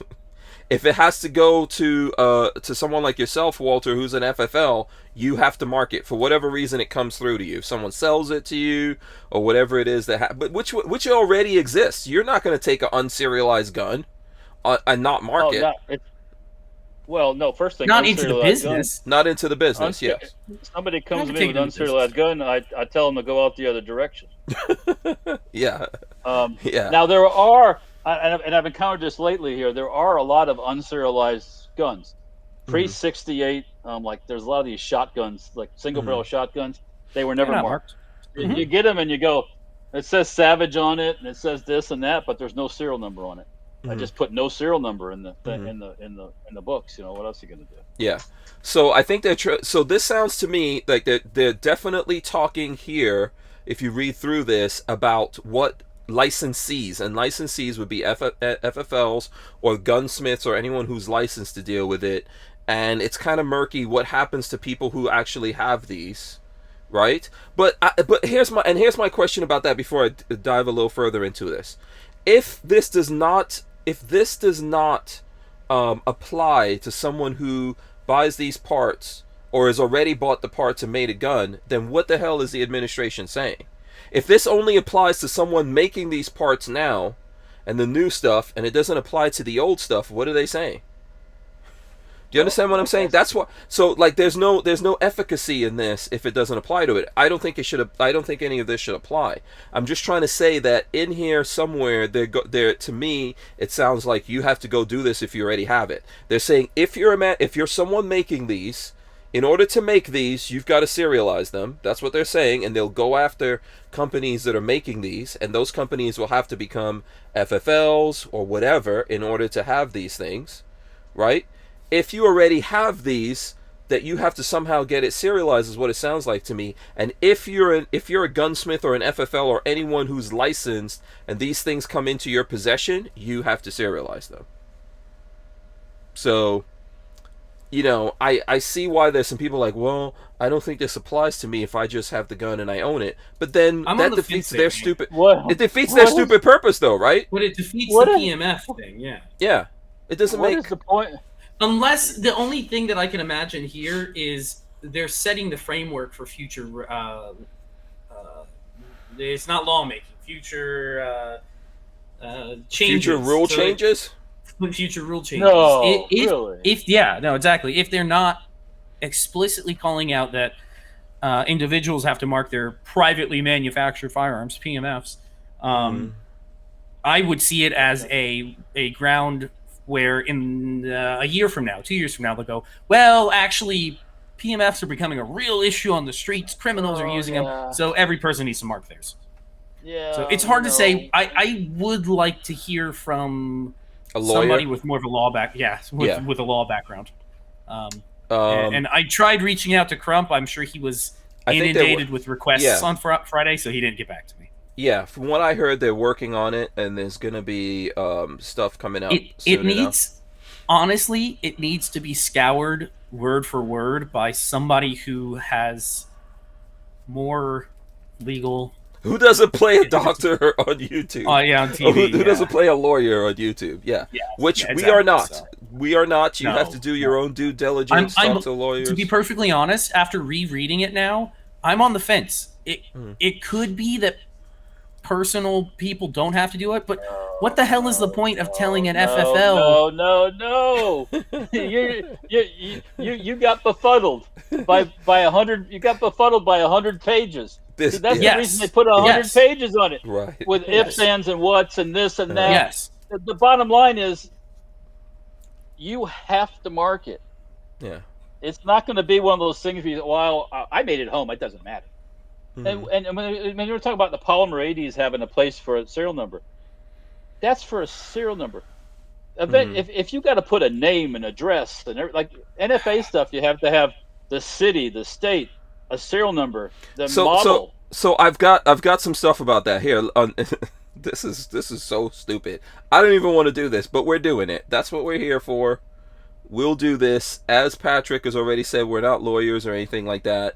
As Walter has already said, this stuff seems deliberately set up to create confusion and all that kind of stuff. But let's try to go through this anyway. So it says here, because privately made firearms do not have required meanings, blah blah blah. Right? It goes through the PMF acquired. Okay, I think I already read that. Okay, so the method of marking would typically require the licensee to embed or use pre-existing metal serial number plates within the plastic to ensure they cannot be worn away by normal use. Those are for 3D printed guns specifically. If you could scroll up. Yeah. So this is So you're going too far. Okay. Right there with report to polymer 80 firearms, including. Oh no, I'm wrong. Yeah, it says with respect to polymer firearms, including those made by 3D printing. Yeah, all using additive manufacturing. Have to have. Yes, every single person that makes a polymer firearm, lower, receiver, whatever, would have to embed plastic in it. So Joe Schmo out there, embed metal. A metal, not plastic. A metal tab where you can put all of this info on. Yes, you're right. Yeah. So, and it says PMFs currently in inventory that a licensee chooses not to mark may also be destroyed or voluntarily turned into law enforcement within the 60-day period. Also, this proposed rule would not require federal firearms licensees to accept any PMFs or to mark them themselves. Licensees would be able to refuse to accept PMFs or arrange for private individuals to have them marked by another licensee before accepting them. All right, let me throw something in. Oh my God! Yeah, this is all. Okay, go ahead. You're a gun dealer, whatever. Somebody comes into your shop with a machine gun. You're not supposed to just tell them to leave. You're supposed to do something about it. You're supposed to what? So the guy comes into my shop and he says, "Hey, I got my gun here. I need to." And I'm like, "Man, I ain't touching that thing. Why didn't you take it from him, Mr. Keller? Why didn't you record that and read that for service? You should have done that. Blah blah blah. And what did I say about turning guns in. Didn't you read that little line right there about turning it in within 60 days? That's going to be their big mantra.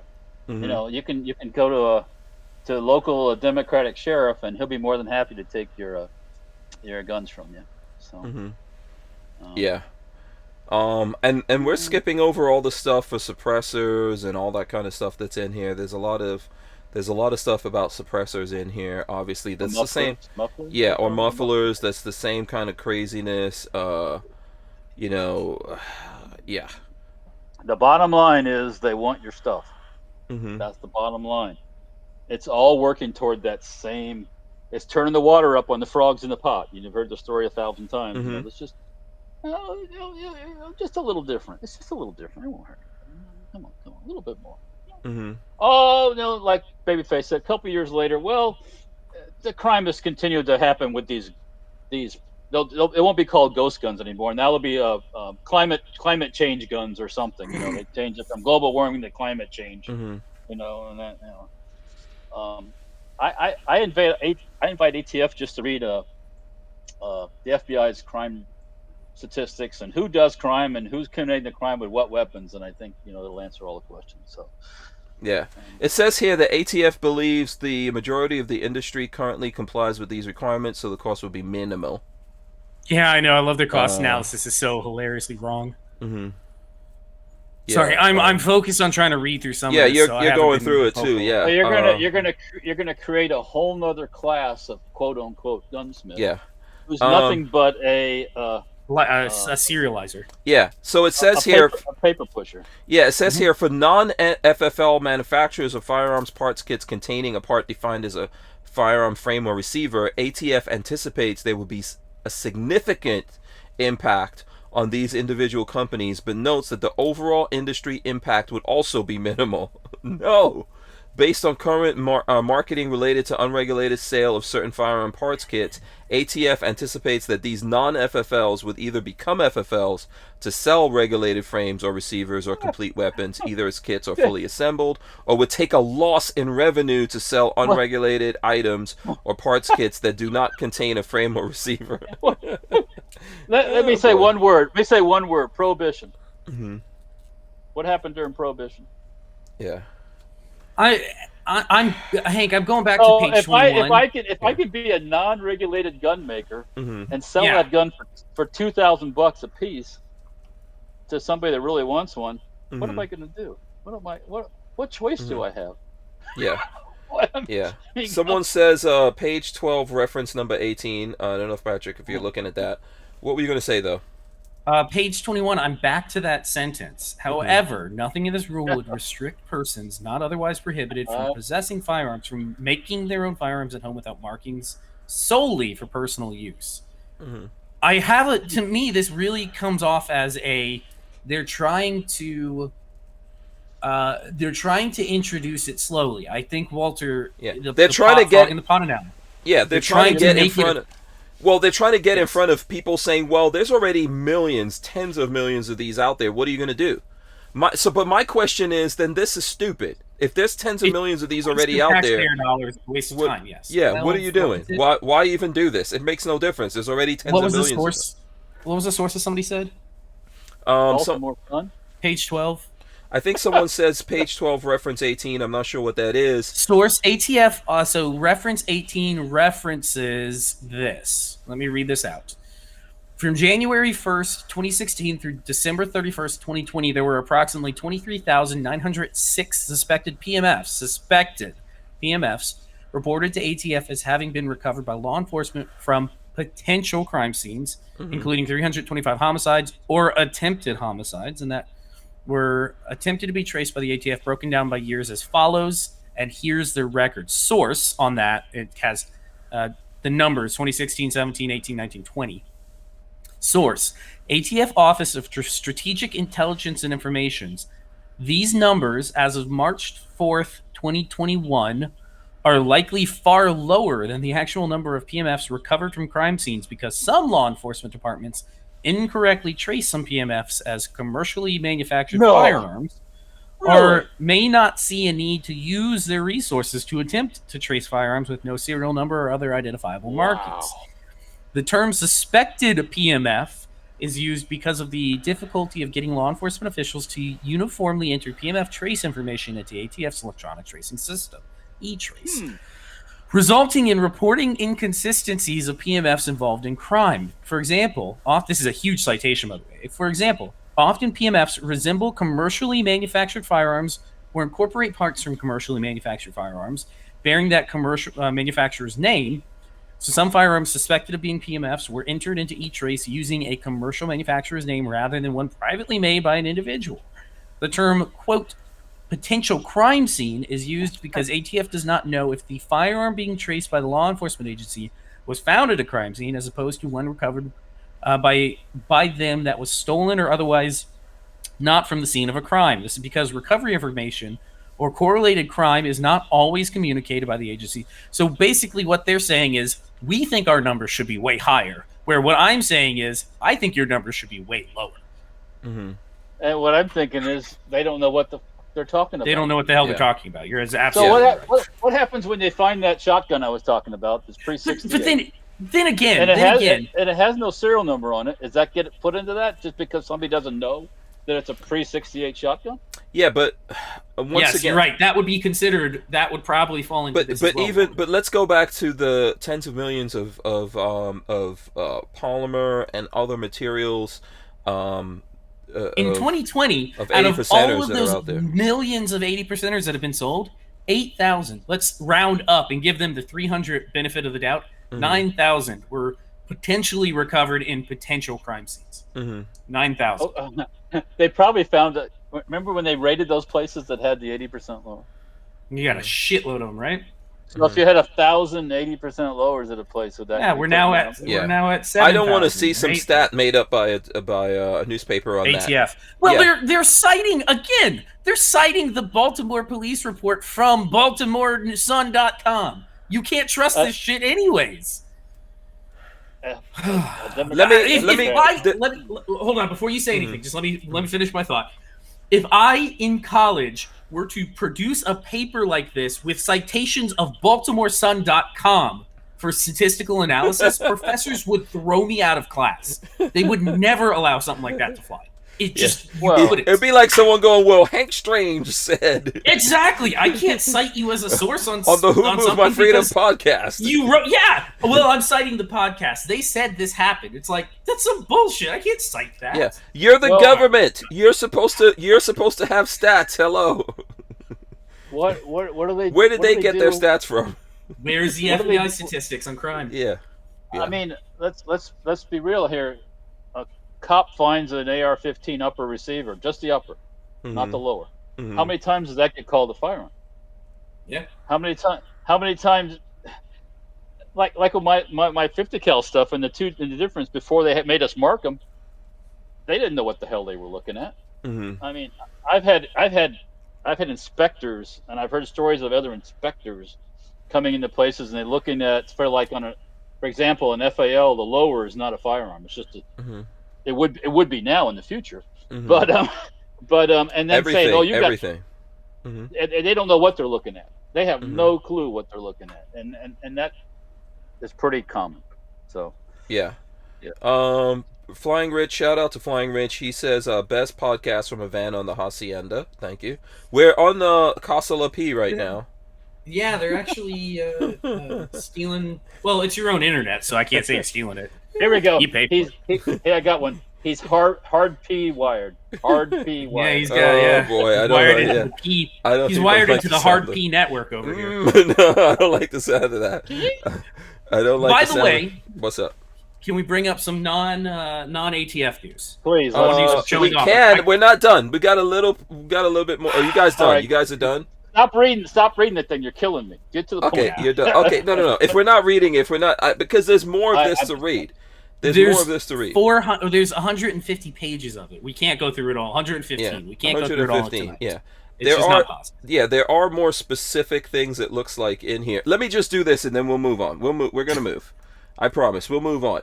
Okay, so there's a part right here. Privately made firearms. A firearm including a frame, receiver assembled or otherwise produced by a non-licensee without any markings by a licensee at the time of production or importation. is defined as PMF. This does not include a firearm and registered in the NFRTR pursuant to blah blah blah. So that's the thing from 1968. Under the proposed rules, FFLs will be required to mark PMFs within 7 days of the firearm being received by a licensee or before disposition, whichever first occurs. So they're talking about buying and selling it. Yeah. They're answering a question that nobody asked. I'm going to go out on a limb and say, how many FFLs have, and I would say most of them that would receive PMFs, since we're now calling them that. Yeah, who would actually take these? Are pawn shops. That would be my guess. Somebody needs cash. Oh, I made an 80% Glock. Here, can I sell this to you? How many FFLs have gone to the ATF and said, "Hey, what do I do with this?" So all they're setting. So if there isn't a place in here where they say you cannot make a gun. If there isn't that place, just hear me out on my logic where I'm going here. If there isn't that place, all they're setting up in here is, hey, guess what? You can make your gun if you want to from an 80%er, but if you're gonna sell it to an FFL, then they have to serialize. Okay, excuse me, we already know that. Yes, no. This is completely useless. Yeah, what does this have to do with what Biden said that they're gonna do something about? The main thing that I get out of this, the main gut feeling I get out of this, is they are defining privately made firearms. That has never been defined before, and it doesn't need to be defined. There's no need for a definition of that. A person has been making their firearms since the country was founded, since we were 13 colonies. People have been making firearms for their own use. There's no need for a regulatory agency to come in and define something fucking useless like this. Did you see all the alternatives at the bottom here? I'm on page 64. Did you see alternatives? Let me go to 64. Yeah, but I think Walter and I are tiring. Yeah, I know you guys are tired of this. But there's alternatives here. So it says Yeah, let's go to this alternatives because you guys are gonna have fun with this probably. Alternative 1, no change. While this alternative minimizes costs, it does not meet any of the objectives outlined in this proposed rule. Okay? I don't give a shit about your objectives. Yeah, alternative 2. About you, ATF. Alternative 2, every town for gun safety petition. ATF received a petition for rulemaking from Every Town for Gun Safety, a non-profit organization proposing to define firearm receiver in the CFR 47.8.11 that proposed definition of focused on housing the trigger group. However, it did not define trigger group, and even if it did, it would not address the firearms that do not house trigger components within a single housing or which have a remote trigger outside the weapon. In other words, this alternative will fall short of addressing all technologies or designs of firearms that are currently available. This is an actual... What the fuck? No. Alternative 3 is more important. Okay, go ahead. You want to read that? Grandfather all existing firearms and receivers. The alternative would grandfather in all existing firearms that would not meet the serialization standards for partially complete or split firearm receivers. This was considered... I don't need to read the rest. Grandfathering is not part of it. Done. Yeah. Alternative 4, require serialization of all partially complete firearms or split receivers. This will require all firearms purchased by individuals to be retroactively serialized. However, the cost would increase considerably, and the GCA only regulates the manufacture of firearms by federal firearms licensees, not the marking of firearms for personal use by unlicensed. So this, and then we could get off. Not good either. We could get off of this for now, but this though. I'm gonna get off on something else later. But this seems to me like they're saying. She may be a redhead or a blonde. What? It's called Pornhub.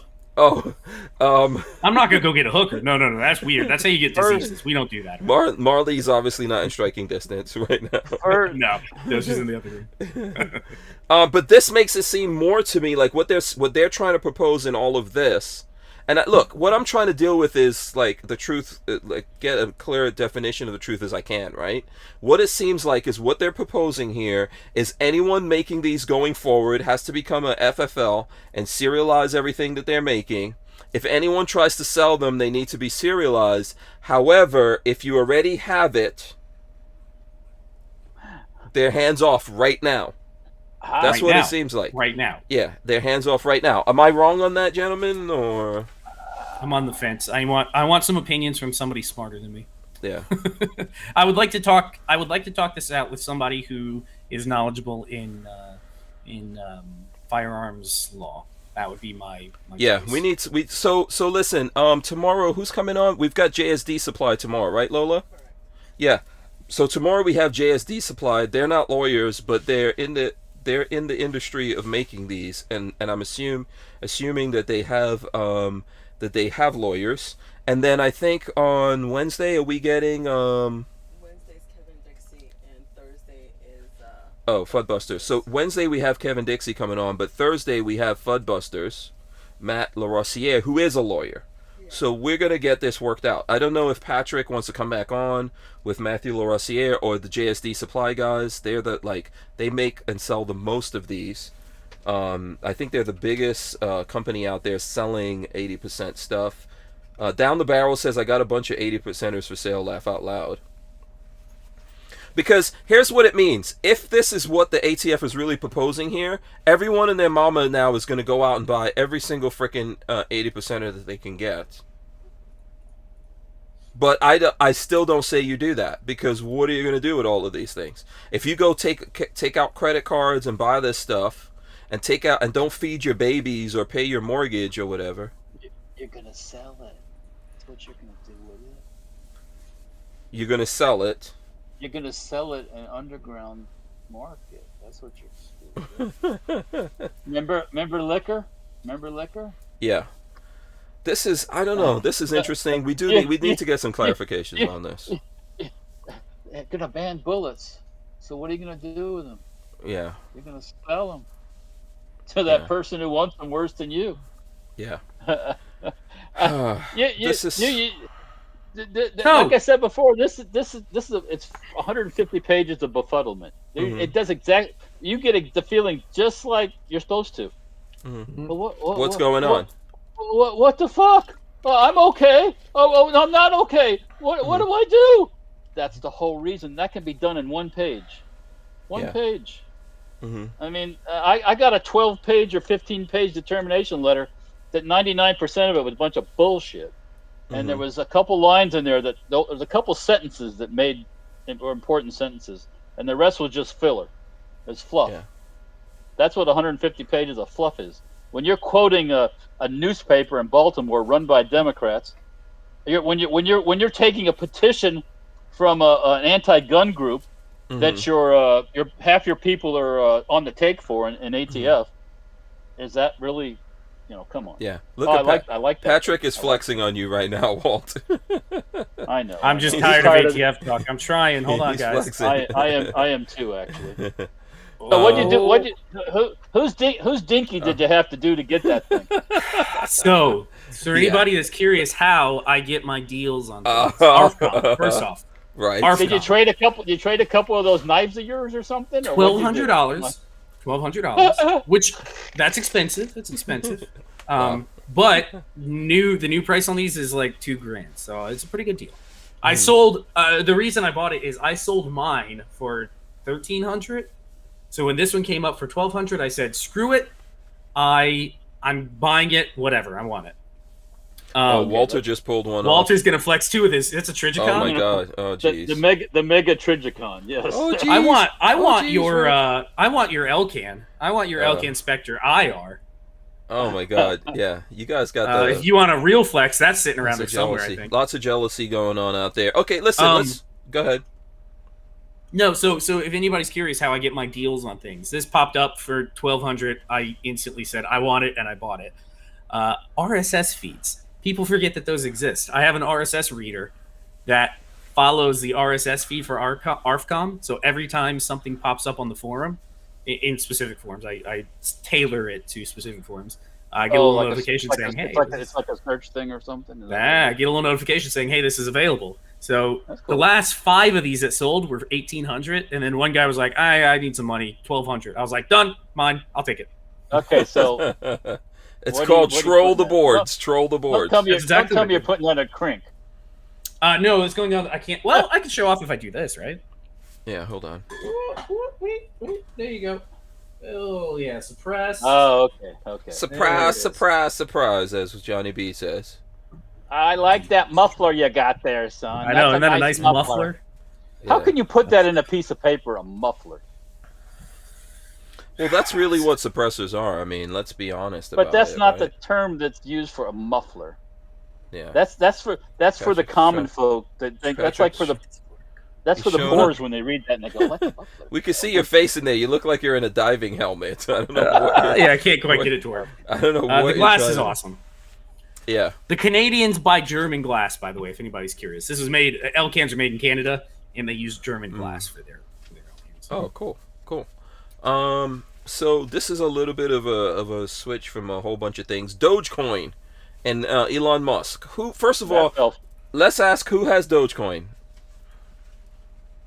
I was watching that thing. Tyven had a stream going showing the cost of it all. Because Tyven was Tyven supposed to become a millionaire? Well, they thought maybe when Elon got on Saturday Night Live it would shoot up, but I don't think it did. So.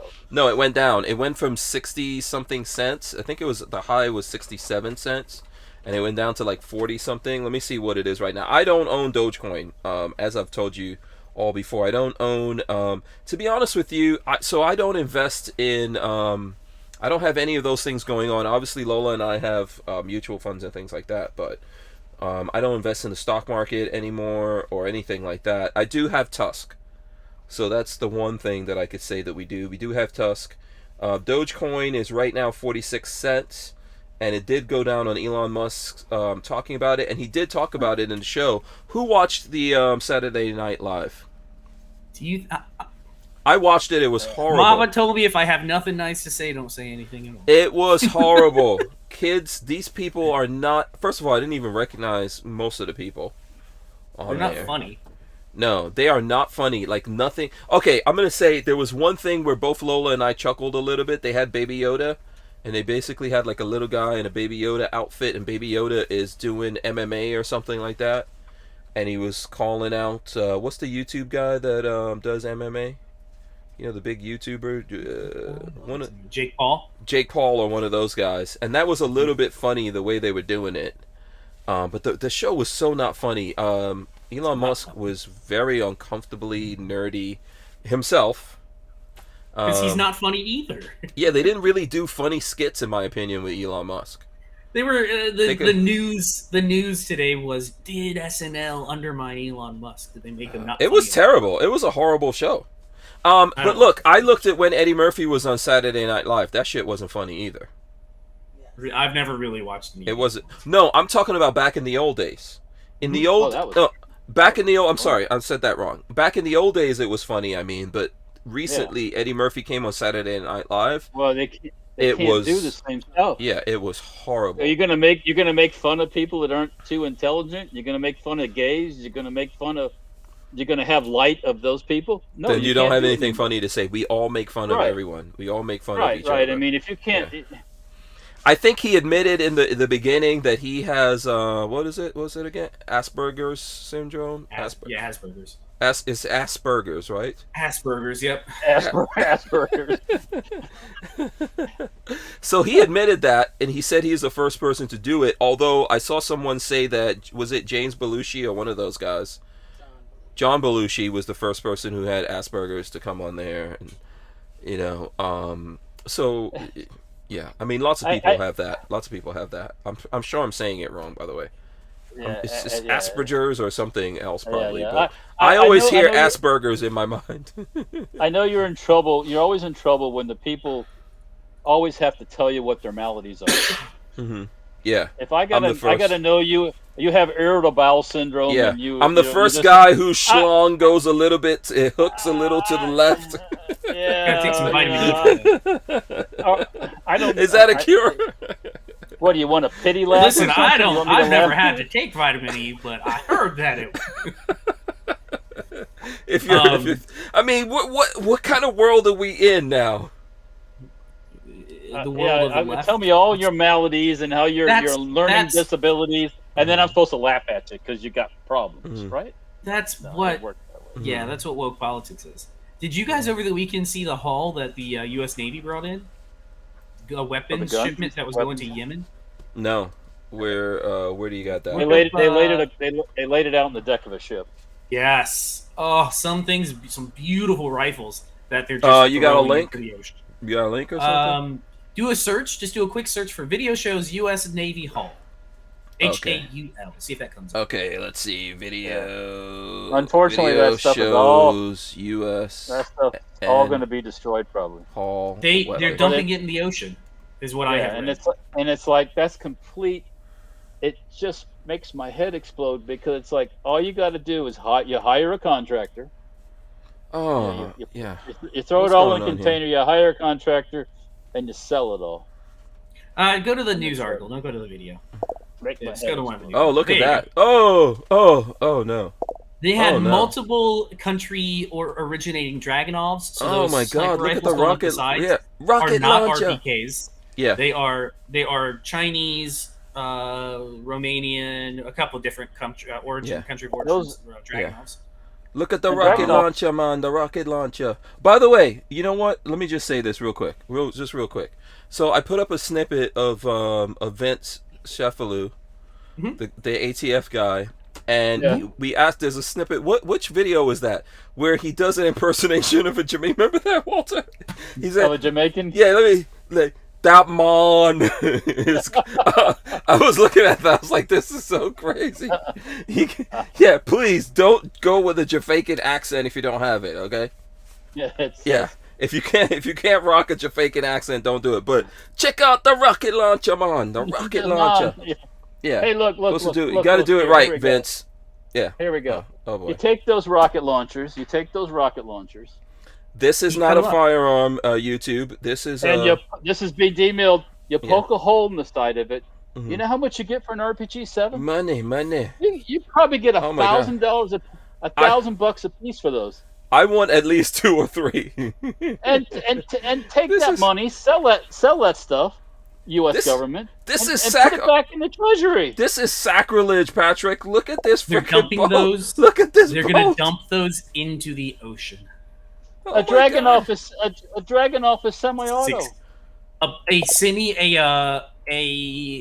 Even if they just chopped it up and made a parts kit out of that, you'd get $4,000 out of that parts kit. You know how many? I wonder how many of those guys on that ship are like, nah, this bullshit, man. This bullshit. I am taking this home. I've talked to Marines mostly that have found weapons caches. One they found. The funny story, they found a weapons cache in Three Palms? What's the out in California? I don't know. Nine Palms. Nine Palms. They went and were doing explosives training where they would they had an old truck and they had to actually it was funny, it was 2 teams. They had the EOD guys hooked C4 up to the truck to blow it for training. And then they had hold on. They made the EOD guys blow the truck? Yeah. So this is training. This was training that they were doing. So in training, you have to blow the truck. You got to blow shit up. Yeah, you got to blow lots of shit up. You're an EOD guy. Okay, I know where you're going with it. It's not funny. So they C4'd a truck. You guys didn't want to talk about the ATF thing anymore. Just remember. And then they have another team that comes out that does post bomb investigation. So they use that as an example to investigate. And after they blew it up, they had found a huge cache of 30-06, still in block clips. That I guess when whoever was out there back in the 40s and 50s were training with their M1 Garands, decided, this shit's too heavy, I'm not carrying it back home. They'll dump it in the desert. Yeah, they buried it all in the desert and walked back home with no ammo on their shoulders. Yeah. They got to blow that up too. Alan Powell said, this is funny here. Let me throw this up. He says, all those guns, all those are the guns I lost in a boating accident. Hopefully they will do the right thing and return them to me. And then maybe hopefully they can drop them down to our favorite guy that was killed in 2011. What's his name? By the SEALs. Osama? Yeah, drop him down to Osama. He's in the bottom of the ocean somewhere. Osama Ben Salami. Yeah, he sleeps with the fishes. Yeah. I couldn't imagine. They have RPDs, RPKs. That is sad. That's a sad. Dragunovs. That's the saddest thing I've seen in a while. Turn it into a parts kit and send it my way. I don't care. Like, come on, man. I know. You can't just take those and dump them. Well, someone should just get boats out there and go in the ocean and just dive. Have you seen the pictures of the weapons caches they find in Afghanistan, like all the time? Iraq, Afghanistan, all those places. Those people bury shit in the desert. They'll come across it, unearth it, and it has pristine World War I pistols, pristine World War II pistols, amongst other pieces of shit that they've been using for years. Also, STGs. They had a whole cache of STG 44s that they found one time that are now being used by whomever to fight whomever else. Still in service. I think there was some privately made guns in there too. Oh, you want PMCs? Do you think PMFs? Do you think they marked them properly with a serial number? Well, they copy the best American serial number they can find. Yeah, exactly. They take it, and it's the same serial for every single one. Not to drag that back up, but what's stopping somebody? Now, let me just throw this at you. The answer before you even finish is nothing. The first 3 and the last 5 or whatever, that's what the FFL. What's stopping somebody just putting it on there? Joe, law enforcement guy, got no freaking idea what it's about. They don't know what a dealer's license is. It's all totally useless. If someone does something bad, with a gun, all of this is totally useless. After it's what does this do? It does nothing. How often can I have to say locks keep honest people honest? If somebody wants to do something wrong, it doesn't matter what you put in their way, they're going to do it. Yeah. By the way, hold on, we just got a super chat from Zach Czar. Money, money, money, money, money. He says founding fathers will be rolling in their graves if they knew we were dumping guns into the ocean instead of tea. Yeah, the founding fathers would be stringing up these bastards at ATF if they would not. There's no reason for that frickin' ATF. No reason. No. It was when Vince was on. I could not contain myself when he said, "Well, who's going to do this?" And I said, I said seriously. I said, "Who did it before 1972?" First of all, he hates the FBI. Well, I mean, the FBI sucks nowadays. But we don't need all these government agencies. We don't need those. Both FBI and CIA are corrupt and has started from pure corruption. Yeah, ATF is definitely corrupt. So, yeah. So one thing I was gonna say before we get off Elon Musk, which we kind of get off of already. I don't want to get off on Elon Musk. He drove the Cybertruck. He didn't, but they drove the Cybertruck up to New York, and they had it they drove it down around the streets and stuff like that, and they had it on display in New York City, and people were able to go check it out. So, that's awesome. Yeah, it's gonna happen. I was enjoying looking at that. I'm getting a Cybertruck. That's gonna happen. Coming out for sure. Wait until that Cybertruck is parked on your lawn over here, okay? You're gonna see me park that thing on your lawn. We were chatting. Me and my son were chatting this afternoon about electric things. Okay, are you making something electric? You making an electric vehicle? Huh? It could be the cyber bike. Oh, nice. Okay, let's do it. Have you seen those? And by let's I mean you. Huh? I saw that Rich Rebuilds made one. There's some, and those things are badass. The 0 to 60 on those little electric motors are insane. Yeah. Dude Abide said Osama bin Laden lives in Martha's Vineyard. Obama bin Laden. Obama bin Laden. I was reading what I wanted to read there, and it was right there. Yeah, you're right. Yes, so listen, some dyslexia there. Before we get out of here, we got to do this because I don't want to forget this. This is a big deal. I'm going to roll in a page here for you guys to look at. Boom. Safety Harbor Firearms now has stripped lowers available, and they have the Hank Strange lower available for $95. Boom, right there. You can get the Hank Strange lower. Look at that. That's not a bad price with the logo engraved. That's a lot of work. With the Hank Strange logo engraved. You guys need to get up on those. That's cool. They are up there. This is what the other side looks like. And there's a limited number. There's not a whole lot. How many of these did you make? Do you know? You've got the SHTF ones also. There's the and then there's the Civis Passum as well. That one is really cool. These are cool. I've seen that one up close. That logo design is really awesome. And then the SHTF ones. So let me just say this about the Hank Strange ones for anyone who is interested in getting these. I'm not sure exactly how many they have, but you guys will want to get up on this. And when you order it, if you get these now, it's gonna come out with patches and stickers. So it's gonna have the Hell in a Basket in a handbasket patch. Hell in a handbasket patch and sticker going out with it. So I got to send those over to Walter, by the way. So this is you guys' chance. Don't say I didn't tell you. This is your chance to get some lowers. They're serialized, right, Walt? Of course. This is your chance to get up on these lowers. Let me do my best Richard to be at WWE. Of course. So get those now. Those are actually available. Do you know what the numbers are? How many did you guys? 15 or 20 of those. 50. Okay, because I got to send you. I'll send you about 20 sets of stickers and patches. That's going to go out to anyone buying those. And then also, you guys buy these. Either whether you make them into guns or you don't, post it up on social media and tag us all in there when you post it on social media. Maybe we'll do something nice for someone. We'll pick someone out of there that gets these and puts them up on social media. Let's make it into a thing. And we'll do something cool with you. So Night Train says that Hank Strange logo on the receiver would look really nice if it was painted.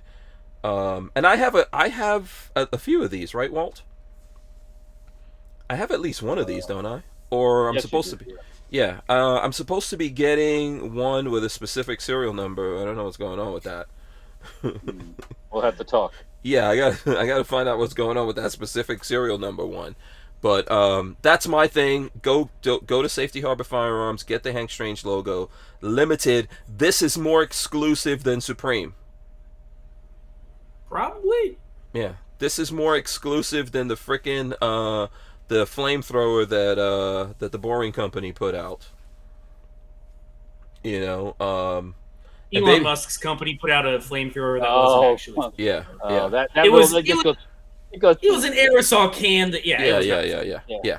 Are we gonna do babyface ones in the future? Maybe, depending on what happens. Yeah, it's a possibility. We do another run of them. I gotta see what. You got my logo already. Yeah. I have to see what the situation on 80. We made all these from 80% lowers. Everybody knows. So, and I bought most of those before Creepy Joe got inaugurated. But then there was a run on 80% stuff. So that stuff I have to check and see who's got what. But that's a good possibility. Yeah. Yeah. Okay. So Walter, we'll do something exclusive, but they'll give Babyface. Are you gonna include something nice for the people when you get your when your thing goes out there? He's like, all over you'll get Babyface DNA all over. Ask the wrong person that question. Don't clone me, please. Don't clone me. You're gonna have some babies out there. You don't want a Babyface slave clone working for you. You won't get much. So Mr. Bullshitter says I'm gonna order now. Alan Powell just said just ordered 2 strange lowers. So there you go. Flying Rich says dick butt logo. I would love to do a dick. Can we just do the baby face lower though? Absolutely. We start with the regular. I've thought about doing some, Joe Biden related things and stuff like that. You should. And why would I put that stupid F piece of shit on my gun? I wouldn't do it on a gun. Put some magazines. Yeah. I don't want to. That could be. Yeah. Lola says those look great. So congratulations. You guys go out and get those now. I have my special mag, Walter, sitting here. Yeah. Oh, you'll see. Wait for it. The Colt mag. The Colt mag you got. Look at that. Nice. Let me make everybody cry. Where are those other ones? Oh boy. Oh, Walter's got a you mean this one? This one here? Yeah, exactly. Okay. All right. So listen, we're over the 9 o'clock hour. I'll see if there's any of those left tomorrow.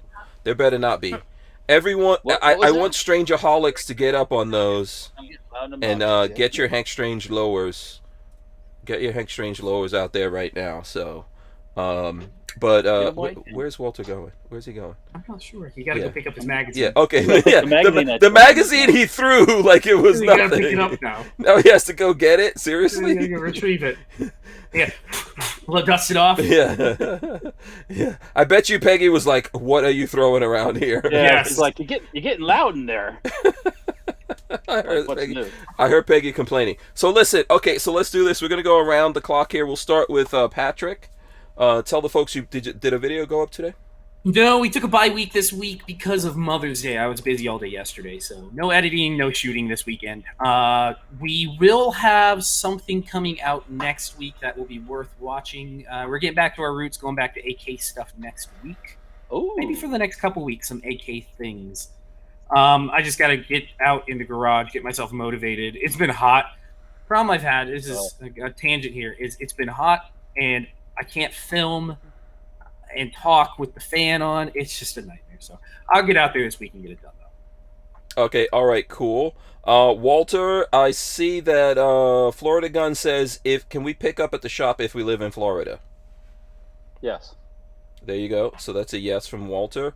And then if you're picking it up before I get those patches out there or whatever, then we'll settle all of that. But I'm gonna get those patches out pretty soon to Walter. So I would assume, I know what happens when you assume, if you're gonna come pick it up at the shop, have a concealed weapons permit, unless you live locally, because you're gonna have to wait. So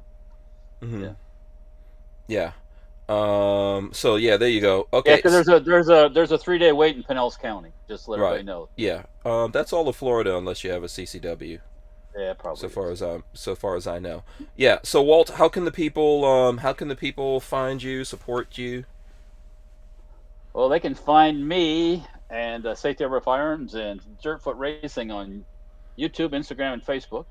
I think catch up there. There's also safetyharborfirearms.com. There's Sten Parts, stenparts.com. And that's the main ways you can get a hold of us. So yeah. So just so everyone knows, I'm gonna throw up some promotional stuff for that. Now I just realized today that Walter had my lowers up there. So Walter, I'm sure, believes the Hank Strange lowers aren't gonna sell at all. So I want them all to. Last time. I want them to. When did you sell Hank Strange lowers? We had some before, I thought. No. Yeah, you've already done a run of them. No, there wasn't a run of Hank Strange lowers. You did the Seavis Passum and the Safety Harbor ones. That's what you did. I have some of the Safety Harbor ones. There was no Hank Strange ones in there before. There was no Hank Strange ones. So I'm gonna share that out. I want them to all sell out.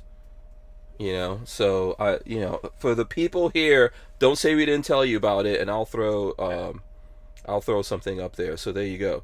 What is this? Dudabod says, if Hank and company make a Brohawk 80% lower, I'm all in with my Dogecoin profits. Listen, if it all turns, we start finding some decent prices on 80%ers.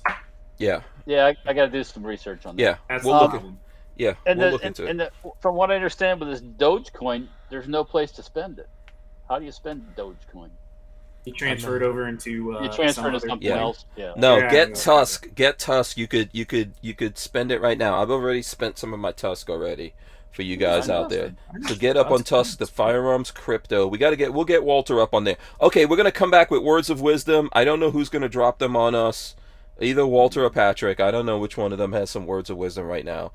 They'll decide. I'm gonna run in the end. We'll be right back. Stay right there. Alright guys, thanks for joining us, hanging out here with us. It's been fun. Make sure you hit that subscribe button and ring the bell. And if you're listening to us, or you want to listen to us on audio, we will rip the audio from this and throw it up on iTunes and all the other places out there that you can get your audio podcast from. Like we got it on Podbean. You can go to the Hank Strange website. All kinds of good places. Who's got the words of wisdom? Patrick. When the ATF document goes live for comment, we will tell everyone. Until then, call your congressmen and call your representatives. Don't wait. It takes 3 minutes. You can leave a voicemail right now. Go do it.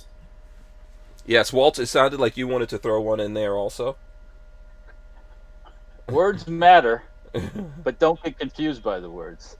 Yes, absolutely. And one more time for the people out there, I'm throwing this back up one more time before we go. Look at those handsome dudes. No. Look at those sexy, handsome men right there. Oh, yeah, those are some good-looking dudes. All right, we're out of here, guys. We'll see you guys tomorrow. Peace. We're out of here.